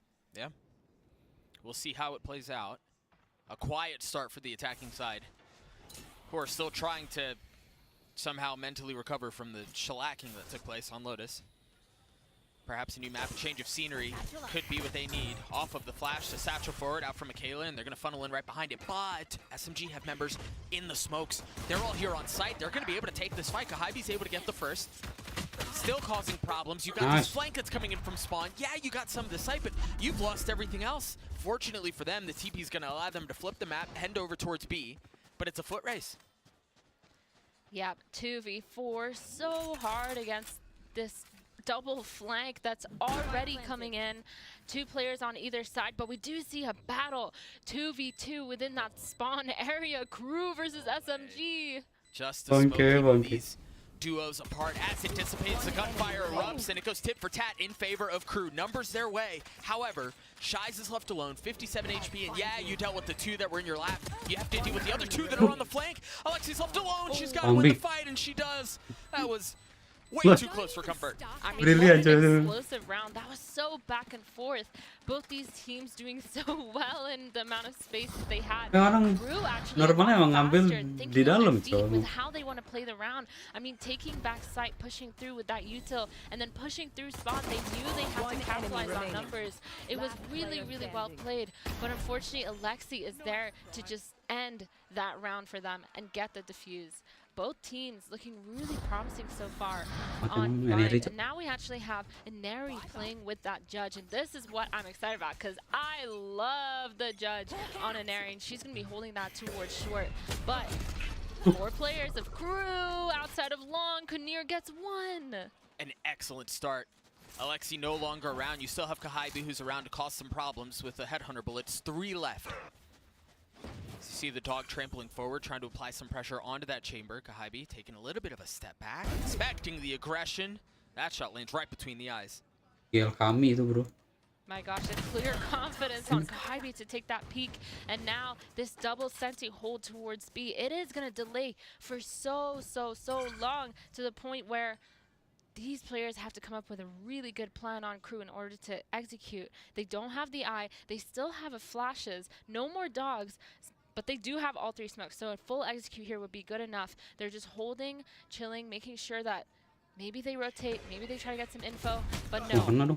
Double senti holding the site down. 2 kills found for the duelist. There. They're going to have full access of B, and this time it's a bit of a different story here. They do have a Stinger, or excuse me, a Spectre and a Bulldog to fight back with. But the tale of the tournament has been these 2v4s, and maybe SMG can do it again. They've got the satchels, they've got a nade, you've got just so many things to deal with. And Eric getting the first, Michaela 4 on the round as they tie us up early. That second round win being so huge for Crew. This is already a momentum turner for this team, because now whatever happened in last map seems to be gone from their heads. This execute looking great. SMG not taking the time to figure out how they want to play the double sentis on site. They wanted to play for site, but they didn't have any more gas left on that Viper, and the chamber actually giving up the line, just taking jiggle peeks. That's not how you want to be playing, especially against Sheriffs, and especially against Michaela just exploding with her Spectre. Just pistols for the defensive side. A little bit of thinking twice on who that orb is going to go towards. Was an Aerie who walks away with the resource, and Shy's feeling some of that pressure. Again, very reminiscent of what we saw on Lotus. A lot of denial of space early, a lot of taking that away is SMG, not just in the space, but they're farming the shower orbs too. Yeah, for sure. Those orbs are so important. We normally see SMG fighting for double extremities in most of these maps that they're playing. But again, they're only kind of setting up for that showers and trusting their double sentis to hold down the site, the chamber and the Viper on B. Still kind of SMG style, but I understand that, like with these Sheriffs, that they're only trying to take those fights in certain areas. Right, right. And so with that, a bit of a step back. See if SMG, they want to flood through Telly and take this fight, if they want to quickly flood via the flank, or how they want to do this. They are sending 2 on the flank, leaving 1 player on site. Kahibi is able to get 1. 2 Sheriffs left for the defense. And they're dealing with the flank Rami is, or at least attempting to, as Shirazi is going to fall on the site. The few resources that they had are crumbling all around them. Crew should get this second round. Spike planted. Yep, the drawback of Chamber on defense is not being able to hold a sight on and execute unless you're just going for frags. And as we can see, Crew already spotted that out and took that advantage of those in these last 2 rounds. I wonder if they're going to switch things up and try to get an operator online for SMG. But again, they don't have that much money. They're not going to be able to do it just yet, but they're one off the tour de force for Chamber. And I wonder, with some of the success that they've had in getting Shower's control and in getting that orb, I wonder if we're going to see something early to get that over to her, but it doesn't look like it's going to be the case. Instead, opting to take an aggressive line towards A short. Never mind. I've lied to you. I've lied to you, good people. I've been trolled. I've been baited. That does seem to be the play. They're sending 3 towards Showers to get that. Meanwhile, Crew playing very pacey towards B. Go get him. Naturally, it was an Aerie who got the orb. Either way, no tour de force online yet. Crew have done a really good job of getting up until this point in the map, right? They take long, they grab the orb, and then they freeze here. This time, what do they choose to do? They've got the dog pushing forward, the showstopper, and the prowler. Everything let out the kennel. Michaela pushing forward, just looking, guessing, trying to see if she can land a shot with the showstopper. Now can flash on the other side. Nice. Selamat, Alexi. Oh, I'd pay to see that again. The orbital strike, but it's not really going to matter. They're able to heal up, they're able to take the space, and now they're going to fill in on the vacancy that's been left. Yeah, this is going to be a fast flood off those 2 kills. Really great round. Kohybe and Kamiu just cleaning up Kunmir and Michaela, and roaming left in that hookah spot, but it is a firing squad, but she can get 2. Really good guns down at least, I mean, coming in. But yeah, like you said, they do a really good job of taking this long control, but so far it has only been long control that they've taken. Right. And again, we do have this chamber with this tour de force up, so maybe kind of using it. But look at these kills. Alexi, so clean, just holding her ground, standing her ground, and this flood off those 2 kills. Super, super important. And now, you know, the downfall as well with this comp for SMG side is they can't get info as much. So Crew is abusing that because they know that as soon as they stop and they freeze, kind of what you mentioned earlier, that the way that SMG has to retake info is a dog or a flash. And they haven't been using that towards Long. And now the fight towards Showers and Neri getting 1. Shies with the instant trade. 2 shots of the tour de force have been used. Neither of them have landed. Make that a 3rd. We'll try to keep tabs on that. All this build-up for that ult, we didn't even get a kill on it. That's crazy. Hey, we got ulted by that earlier. Yeah, that's true. That's true. And now they're grouping up towards Long, and this is exactly what I was talking about. I mean, we have the Sky spotting in hookah. This is fine, because if they take this site and they keep this hookah control, it is not fine, because the Seekers are actually going to come, and they're going to know that this Sky is alone in hookah, and crunching this from Long is going to be so hard to hold. Alexi has to fight on her own, and the thing, Khalida had no more flashes. Used the first just to get closer into it. Didn't have anything else to fight with, so hookah stays controlled. They have Seekers of their own. Kahibi still looking for some value with that ult, and they're in their spawn. Now, are they going to go all the way through? Oh my gosh, they're going to go all the way through. The smoke dissipates. Kahibi right on their heels, puts one in between the eyes on Arami, tries to get onto the second, cannot. And it's Alexi, who is the hero in hookah, somehow through all of that, got it out of the play! The Red Bull clutch for Alexi! GG memang Alexi, hari-hari kamu Alexi. Crazy round. I mean, Crew, they knew there was only 1 in hookah, but still sped up way too fast. Kalita, if she just waited a couple more seconds for her team to get out on site and help her, it would have been perfect. But either way, Alexi, the true hero, the true star of this round, even after that hookah kill, instantly rotating towards A and just being so ahead of what the other team is doing. I think this is a round that might potentially get SMG into the heads of Crew, because that is a hard one to such little idea of what was going on. They were running through pipes, knives out. Yeah. Right, just genuinely no idea of where they could have been. You see the op invested for the defense. Hello. The judges arrived. Shirazi is down. Bit of spam into the smoke. See if you can find another one for free. Keep an eye on this flank though. Nary's so far advanced right now with the showstopper. So Crew don't really have the luxury or the benefit of playing off. They kind of have to try to play on site here and see if they can maintain this aggression, this onslaught that's coming from the defensive side. But Shies is going to give a lot of that space up short. And this should be really free for an Airy. Look at how far up she's crept. The orbital strike is going to funnel him out of lamps. They're just going to hold on to this. Kamiyu's got, Kamiyu just narrowly missing getting it to half. Alexi is going to get one. Aneri and Alexi still alive. Rami dancing around. Aneri's going to fall too. What a wild round. I mean, that was so back and forth. Kamiyu just peeking and getting kills of her own, not even scared, not even waiting for teammates util, but played so well by Crew, just sitting in that smoke, being patient, waiting for the tap, and then after that, just absolutely playing amazingly. And of course, this judge, you guys know me and the judge. I love this. Romy so patient. The crossfire between the Fade and the Viper to end the round so beautifully. That was great. And I love to see this talk. Oh my God, Shies is fired up. Pop off, sis. A trap in hookah. 3 towards hookah. This is so much information for Crew right away. They know that there's 3. They heard the sky flash. Chamber, they used the TP, and Kamiyu trying to get one of her own, pushing up into showers. But Shies is just holding that from way, way back.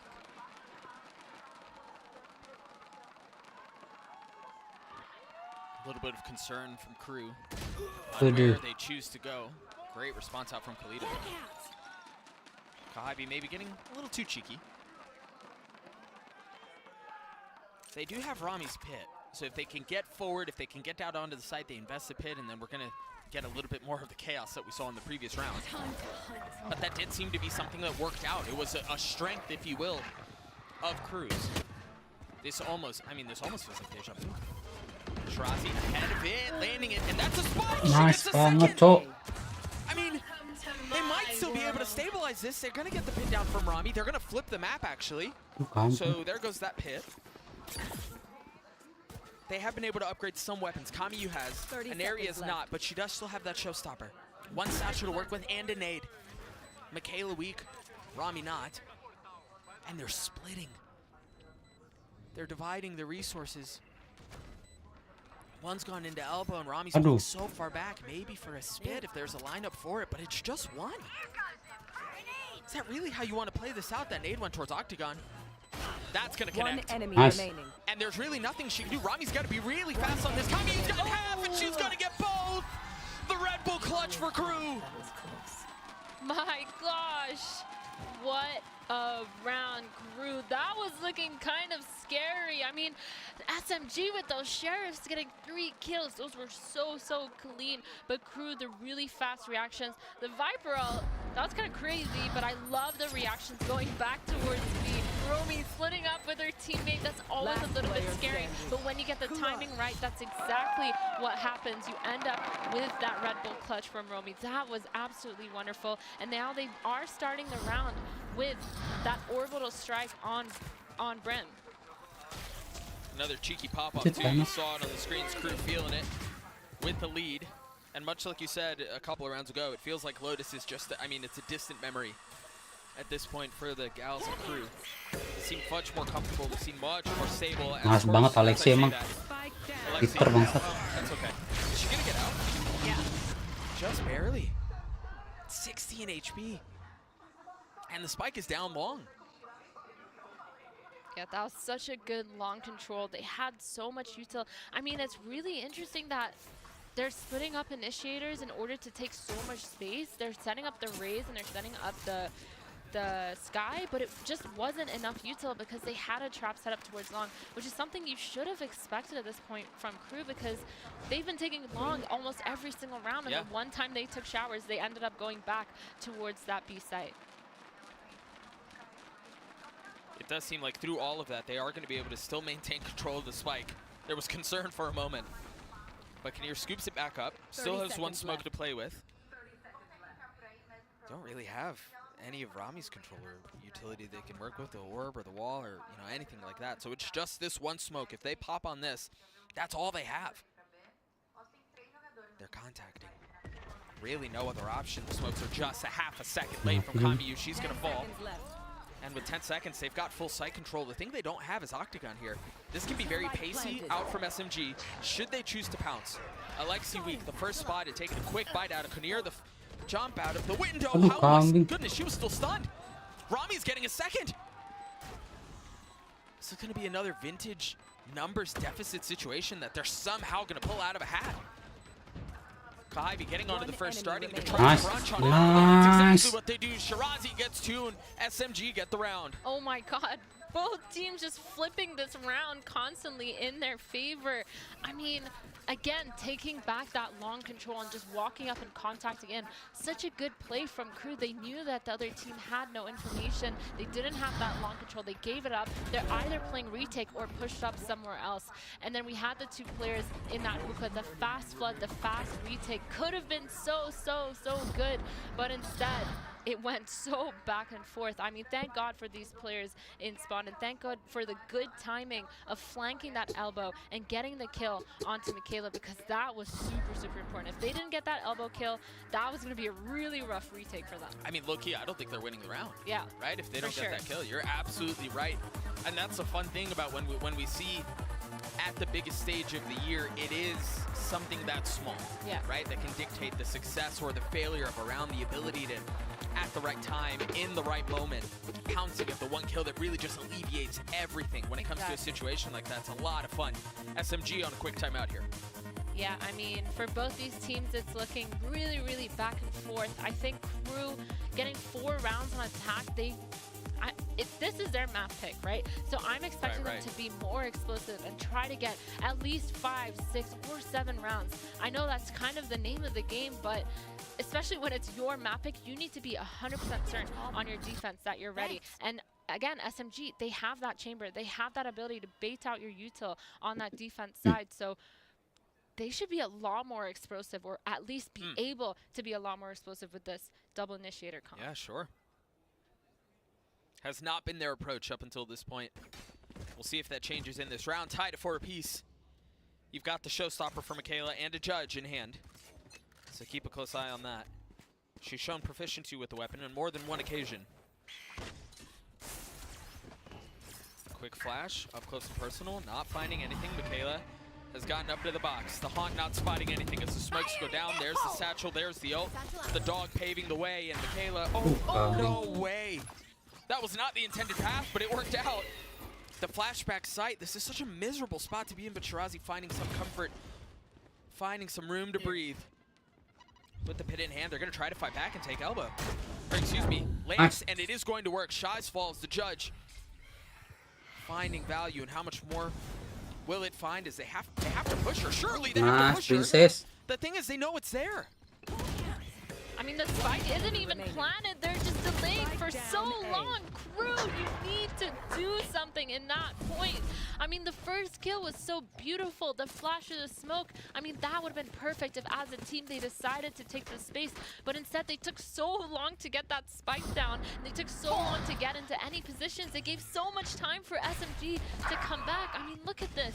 Beautiful kill, but just letting a Neri get these kills, that is not what you want at all. You're setting up for crossfires before you even have the spike down. Like, that was just so hard for Crew. They put themselves in a rough position that round. Absolutely, and honestly, the rough position of that previous round has bled into this. You see the buy for them isn't great, it's just a Spectre for Michaela. You see the waterfall effects of what has taken place. They're still in this, though. They're just down 1 round. And this does not look like it's going to be a fast one. Yep, just walking up into these places. I think contacting is a good call from Crew on this round, especially with these weapons that they have. I mean, trying to get those picks, trying not to set off a trap that potentially SMG has had, because they've been really good with these traps towards on and towards showers. So seeing how it's playing out, they're going to get a little bit of info, but they do not know that the whole team is already set up in this hookah area. Romy actually getting a really good lurk in towards U-Haul. Insertion so far up. What does that do to rotations, though? Is that enough to manipulate things really hard? No, Alexi goes exploring. Alexi finds 2. Shirazi alleviating pressure on the opposite side of the map as well. SMG, they don't take the bait. They don't quickly move off of the 1 bit of info that they've seen.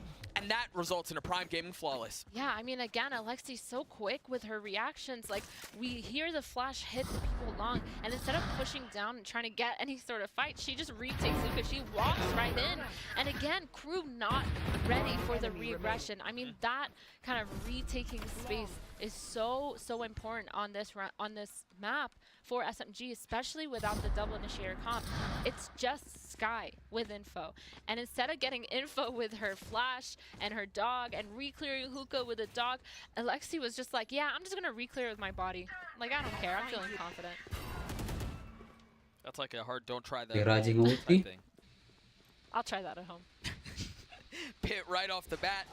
They've got the trip in there too. They just flashed down B long. I mean, SMG are playing this defensive side so well. She's going to get bullied off of the pit, though. There to greet, there to receive as the clip runs dry. So does her health. Kahibi playing close. The Prowler giving the position away. A spam through to try to deny the plan as she's now decayed. She's seized. Can't hear a dang thing. Somehow stays alive. And we continue to see this game of cat and mouse on the flanks. They knew that she was there. And that's actually going to force Alexi back.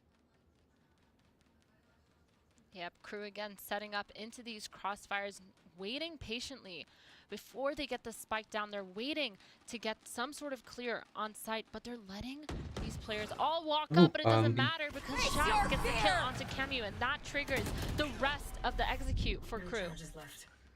4v2 left on the round. Kinnear's going to commit to the spike. It's just Alexi and Kahibi that remain.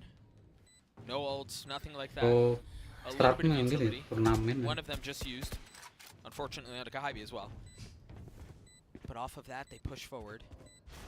Carefully, you have a really nice setup out from crew in this post plant. Kahibi has to venture forward. If you take care of Khalida, you're going to have to deal with the sucker punch on the other side. No way she finds that timing. It works out, though, as Shies and Khalida keep them both back. Crew still sticking around, still in this fight.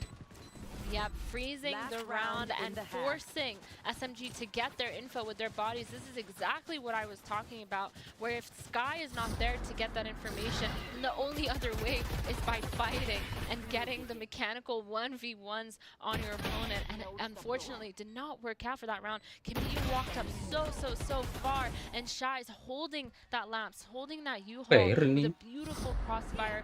That was a really well-played round from crew, freezing and ball.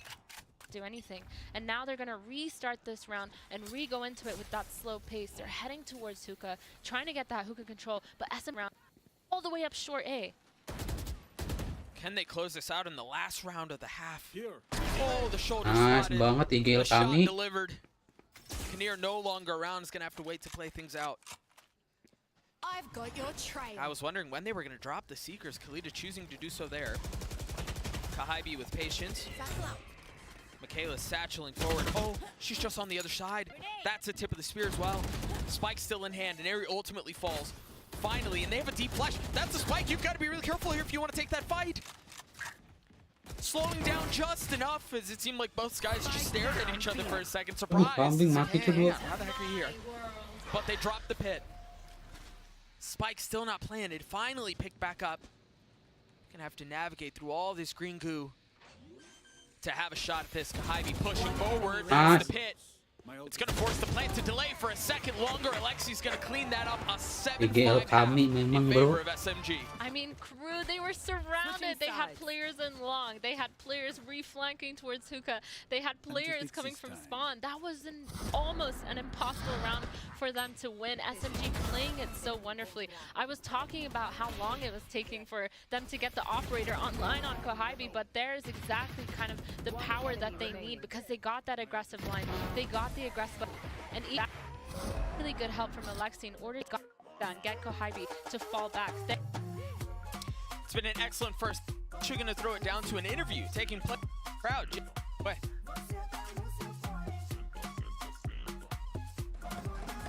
Hi, Ginny here, and we're joined with Lori as well as Sarma. So thank you so much, guys. How does it feel to be experiencing it from the crowd's perspective? It's been really fun. Everyone's so supportive and loud, and it's like, I don't know, it's such a fun experience. Just being a fan today. This is my first time ever experiencing like a Valorant event or any esports event really, so it's pretty a good experience. Okay, a very great week of first, and I'm gonna unfortunately have to ask you a little bit more of a difficult question, and that is in regards to what happened yesterday. So do you maybe want to give us a little bit of a breakdown there? On our loss?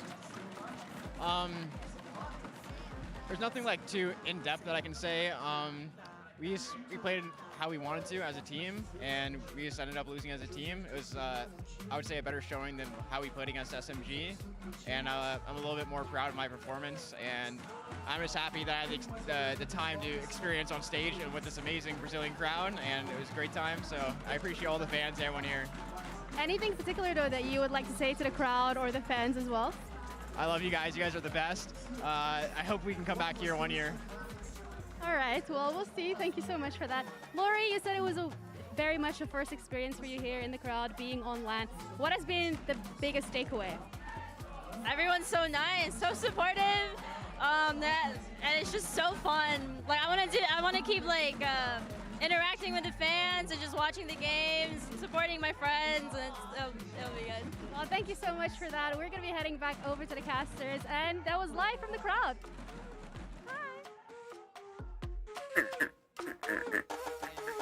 Like to hear from a couple of different Ini personalities in the community, give their ngehe, cok. perspective on what's kind of gone on for them. Agak ini The gua. energy in here has been so much fun today, Athena. Yeah, I mean, I Pesimis also love to bisa see players still menang coming jadinya. back to the arena, even though, I mean, unfortunately they did lose, but they're still here to support and watch, and we love that energy, and we love players that come back into it. And now the pistol round.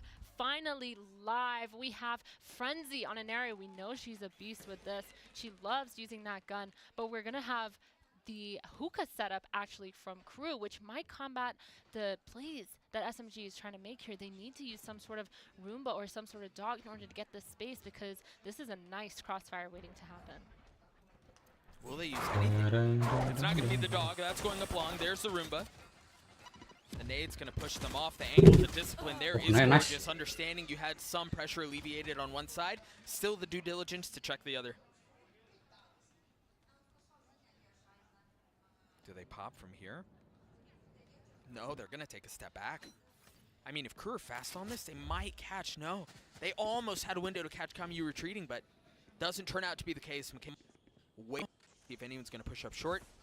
And that is, of course, where SMG is headed. The spike in tow, that flash. Gonna get some info. Aduh, kambing, kalah. Disciplined with it. And any semblance that we were talking about before is momentarily forgotten. Ultimately, though, they do have some space.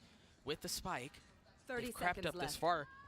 Map here. They don't commit to this. Off of the tap, they flash. They take the fight on the other side of the smoke. SMG still up on this for now. Rami's so weak. Just a sliver of health remains. Kinnear not much better off, really, but they commit to this. They decide they want to lean into the numbers that they have and the positioning that they've acquired. Get the spike down, and they're going to play off this. Shirazi has, but that's all it is for now. Kamiyu healing the pressure. The first falls, the second will as well. A 3K for Kamiyu and the pistol for SMG. Wow. Crew actually playing that round so well. Just losing those 1v1s at the end. They actually re-cleared long with that information, instantly sped up to rotate towards A. They had so many players on site ready to retake, but they did not take the space that they needed to. They had such good timing too. I mean, I was just begging for this guy in the smoke to hold that flash and just pop out and everyone flood into sight. But unfortunately, it wasn't quick enough because SMG ended up setting up really good crossfires, getting Kamiyu into a spot where she wasn't blinded by the flash, and they played that really, really well from SMG as well. Gonna try to go fast on this one. Maju mereka, Cok. Quietly. Surely you've heard the satchel and the dog. Yeah, the fight's gonna ensue out in sand. Kambing. Kaget The itu, Cok. benefit for them though is, I mean, they've gotten B. I wonder, do they stay here? Do they decide to push through spawn and go towards A? They want to commit to this. They're gonna get Alexi to get the spike down. An Airy wanting to find a free one quietly, and surely she does. But we've seen a lot of judge kills this tournament. I love judges. That is great. And now we need to see them flipping that side because they know that there were players in Hookah originally. We have an Airy playing close to the judge. Again, a really good way to get your team to peek off you, because if you get that first kill, absolutely stunning. She goes for more, but Shies is ready with the trade. That Guardian proving to be problematic. But how much more bite is left in that? I mean, Michaela's so weak here. Unlucky. We saw that. One enemy remaining. That pays off in another kill. Okay, But udah, Shy's bisa falls. lu. Michaela's left alone. No attempt to grab the Guardian and stay alive or anything like that. Just going to die to the spike. Move on to the next round. Yeah, flipping that site, such a good call from SMG. Crew showing their cards early. They managed to get that first blood on the round, but not much they could have done because they stuck to that hookah space. They didn't have time to regain any long control or regain that much map control towards the site, because Inari just set up right in that corner, ready to deny anything else from happening. Re-clearing that hookah super fast. SMG again, super confident, and I love to see this from them. Watch and learn. 4-round lead. Now Crew with guns to fight back. Light armor for all of the members of the defensive side. The vintage Viper wall going through the teleporter. Causing some problems. You imagine there's going to be a dog too as well to confirm that there are players playing back towards showers, but actually it seems like Khalid is holding on to it. Aduh, mati dong. And Kinnear gets a kill. They tried coming fast out of showers. Crew's already here though. I mean, they have 3 members who are playing up in pipes and heaven. They're going to have Romy, who's going to be coming in on the late flank. And honestly, Athena, the more I look at this, the more I'm concerned is as SMG continues to get into these post-plant positions, they're all tight, they're very aggressive, given that they have a Spectre, given that they have a Sheriff, that could be problematic, but Alexi falls to the nade, no less. They're gonna have to take his fight into the judge. There it is, and Neri gets a kill, but it traded right back. Have they bought enough time? Kamyu had nothing really to do there. Crew take the site back. Yeah, with the loss of numbers on SMG's side, it was really a question of, are they going to push and get some space and try to capitalize and regain those numbers? But instead they decided to just sit down, which sucks because they have so much util on the Crew side for a retake. They are so ready. But then again, that was just a bonus round, and we're finally going to see the first gun round of this half. And now just in this replay, Romy with a beautiful first kill, walking up, getting the Lamps kill for that team. Just such a good retake, especially with the long flank. It was just overall really well played from Crew. They were not scared that they had those bonus guns. Can't wait. Keep a close eye on the ults. It does look like Kamyu's 1 point away from having that online. Shy's also in a similar position. And one way, and Viper wall going up. Bairami just dropped it towards B.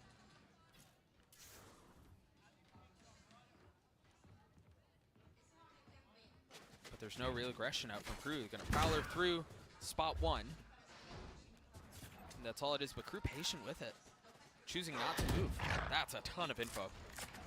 They just got so much info from that dog through the Prowler through TP and the dog through long. Now they know that they're definitely going to be looking like they're taking out long. Again, they can TP at any point in time, but Michaela picking off Inari so early, that's definitely a sign that they were trying to set up for some sort of B hit. Stuck in Octagon, this is looking so rough for SMG already. This slow playstyle really doesn't suit them in this. No way. What was the cue? How do they know? I mean, just so persistent. Now, this actually alleviates a lot of pressure. You're able to take one off of the site. If you do commit to B, you imagine you're going to have some sort of a numbers advantage. And off of that, they pop the flash.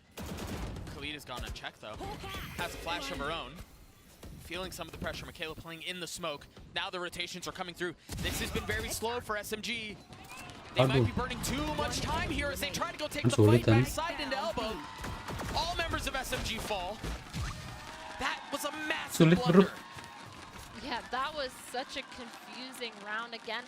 Earlier, I was talking about how with this double initiator comp, Chamber needs to be beating this util out, but instead they're letting them use the util, letting them get all the information in the world. They knew for sure it was going to be a B hit. I mean, they dogged all the way down long. They prowlered through the TP. They saw everything that was going to be happening on the SMG side, and SMG still opted to commit to that B hit.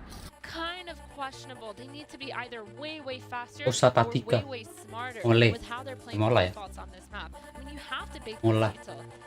It's definitely necessary because it's just like, again, they got so much info so fast that SMG couldn't even do anything about it. I mean, the best thing they could have done is TP, and I think that's fair, but But they didn't have any info on the other side of the map. Yeah, exactly. It's not like they were running a 4-1 where they had one person holding showers, so that you know, okay, we can abort, we can call an audible and head towards A if need be. That wasn't an option. You're absolutely right. Yeah, exactly. So it's just overall looking rough. I mean, if they are trying to do these defaults, they need to be able to have that push-pull scenario where they're pushing towards one side, pressuring, farming orbs, having someone else lurk, having someone else hold, and being able to go put pressure on different sides of the map. Because again, they're playing against 2 prowlers, a dog, 2 flashes, an eye. It's almost impossible to get around this round without pushing fast or baiting out this util, or just, it's so hard. I mean, SMG, they're looking like they're gonna switch something up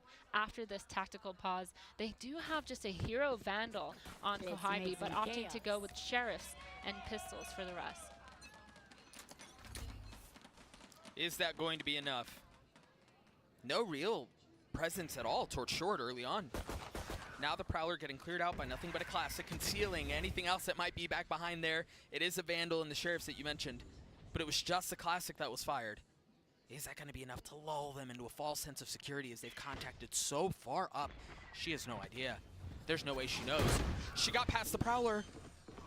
They're going to Nightfall, and that's going to give everything away. Plant committed, the nade will buy time. It'll dissuade any sort of push. But if you attempt a crunch, this is really bold too. Goes through teleporter, drops the Seekers. Do they flood? Or are they just gonna wait on the other side of the dam? My God, Khalida giving a gun up to Camille. That is not what you want. You need to be way more patient, putting that pressure. The ult, the brim ult, they need to delay for so much longer. But again, they just finally tapped the bomb. The delay, so good. But Camille actually getting picked off, even though she still had mollies and Jaime and Neri left in a 2v1. Make that a 1v1. Gunir. You like Princess? 7 DHP, she's gotta go fast. She's got Nice. so freaking fast. And an Aries there to greet her. SMG up to 10. Crew just giving up so much space on the map. For what reason? Yeah. For what reason? They are on pistols. They were so far back, Ya and itu. they were not Itu ready for salah that aja. aggression again. Once SMG gets map space, they take that space, they push through backside, they get the pick. They didn't even need Dan to mid get a saving, pick. mereka They did mundur. it so well because they knew that they had that Brim ult, they had Brim Molly, they had Raze on site ready to delay. And as long as they delayed for so long, they knew that the round was secure. So again, really well played from SMG. I don't even think that they were planning that round in a way that they were trying to delay for that long. I think they're trying to play for picks with that contacting up. But Agreed.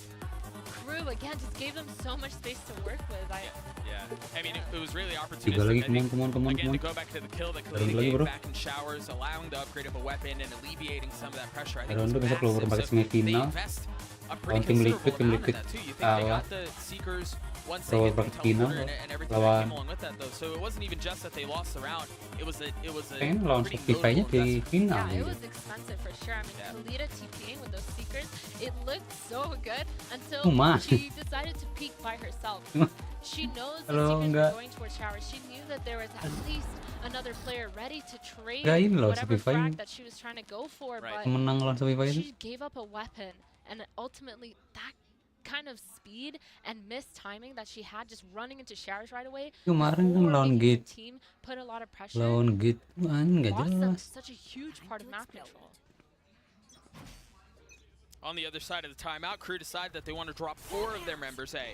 Dia tuh lebih sabar lagi man, kayak This is ayam. with guns too. This isn't like a cheeky. Oh my gosh, they've guessed Tuh, Grella. coming. Aneri didn't see him or knew, but decided to fight the Oh, fight nice. in front of her instead. Alexi's able to get past it. Michaela with the counter showstopper. And through that, I mean, ridiculous cacophony of utility at the beginning of the round, things settle into a 3v3. Yeah, equalized for sure. I mean, There's that was another. crazy. And Neri, unfortunately, just missing Kalita. But unfortunately, Kalita didn't manage to get any of those kills. That was so weird. Such a weird round. But again, the Raze versus Raze, that ended up working perfectly. And now SMG speeding up into a B hit because they knew, they saw the 3 players towards A.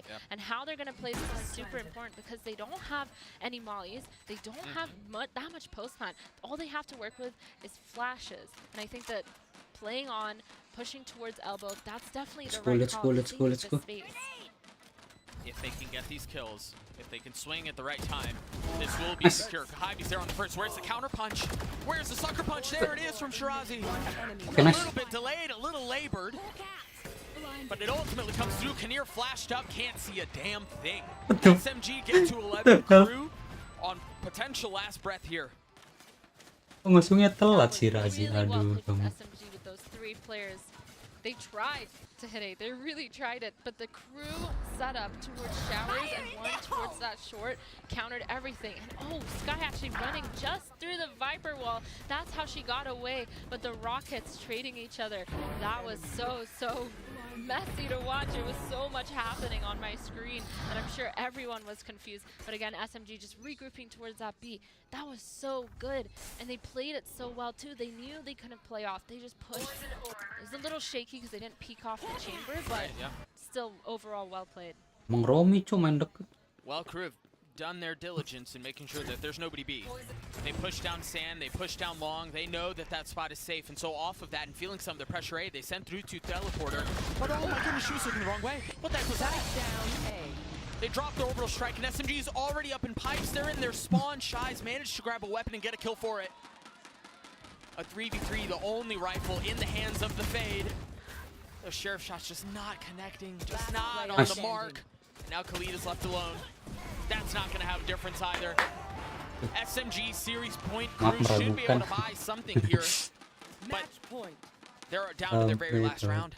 Yeah, I mean, super rough for crew. They do have this Viper's Pit. They can definitely get a lot of map control and force SMG to push and try to use as much retail as they can because they do have limited amounts. But pushing all the way through into their spawn, that was, again, just unfortunately the wrong gamble from crew, like you said. And now we're starting to see SMG speed up the pace on how we normally would see them play, and I think it's working out great for them. So wondering if this is the round that they decide to speed it up, or they know that the other team is going to use that Viper Pit towards some of the short, somewhere in hookah, somewhere long, somewhere to just get some sort of free map control, because this is what crew desperately needs. And for SMG, I mean, I want to go back to the point you were just making, because it does seem like the pace is accelerated in these last couple of rounds. Perhaps it's smelling blood in the water, right? Realizing that you've gotten them exactly where you want them, and it's just going to take one final punch to knock them out. Both literally and figuratively. I mean, this is an excellent position for SMG to be in. Yeah, for sure. They're definitely, they swung the momentum their way, and this is why I was talking about crew earlier, how this is their map pick, but they definitely needed more rounds on that attack to kind of get the momentum in their way. And now this defense not looking too hot, because the 2 initiators, yes, they're great at info, yes, they're great at holding, at delaying, but at the same time, they don't have that senti to just be a nuisance on the defense side. So now we do see SMG grouping up towards that long B. We have the Viper as well towards hookah, not even planning to insert themselves into any sort of lurking position, just holding. But crew is all in hookah, Doug. I do like how they're doing this. I really like this defensive setup. I like how Rami's playing to be able to impact both sides of the map with her pit and then the wall. The problem is there's no one there to keep that wall in check. So they've gotten past the wall, they've gotten out onto the site, and they realize, there's a little bit they're going to have to alleviate in hookah. But SMG just disrespect the setup entirely. Seek them out. My ult's ready. My gosh, I mean, crunching towards that hookah, they don't even need the hookah space. They know they don't need this. They're just playing for themselves, holding that long because it's such an important space to play from with the but they're finally getting countered. Michaela with the instant kill on Camille. Camille needed to stay alive with their molly there. And Alexi's now trying to do a bit of the same. You'd see a quick step back. But you're Nice banget Igel kami. Khalida does get one. An airy play back site. Michaela pushing forward. It's just those 2 all unaware where the other member was, but it all falls onto an airy. Can she land the shot onto Michaela? Gila, princess. Nice one, princess. SMG survive. What an explosive way to end that game. I mean, a Neri clutching it out. That was so well played by SMG. SMG, super back and forth. All of these rounds were somewhat close, actually, because they were so back and forth. Each round getting trades and trades and trades. That just shows how good the teamwork on both of these teams are. But again, after an amazing dominant performance Next stop kita SMG ending on lawan top, this is kind of tim what I was Liquid. predicting, and this is why I made them my dark horse. I mean, yeah, you invested at the right time when the stocks were low, and they're freaking going to the moon. I'm rich right now. Yeah, you're making a killing off of this. It's been so much fun to watch this SMG squad continue to develop and to show. I think a lot of different sides, a lot of different facets to their gameplay and their approach. You know, they've shown, I think it was an area that we saw at the very beginning. She was like showing to the camera, she was just going to hold W. Yeah. We saw that. We did see saw that. some of that. We also saw a very calculated, very technical, very methodical approach to the macro game. SMG, the real deal. I think the biggest thing that SMG brings to this table is how fast their reactions and protocols are. Yeah. Like as soon as they know that something's happening, if they don't have numbers advantage, if they think they're getting flanked, if they they have an answer for everything. Right. And Kohaimi is just so fast to call these as well.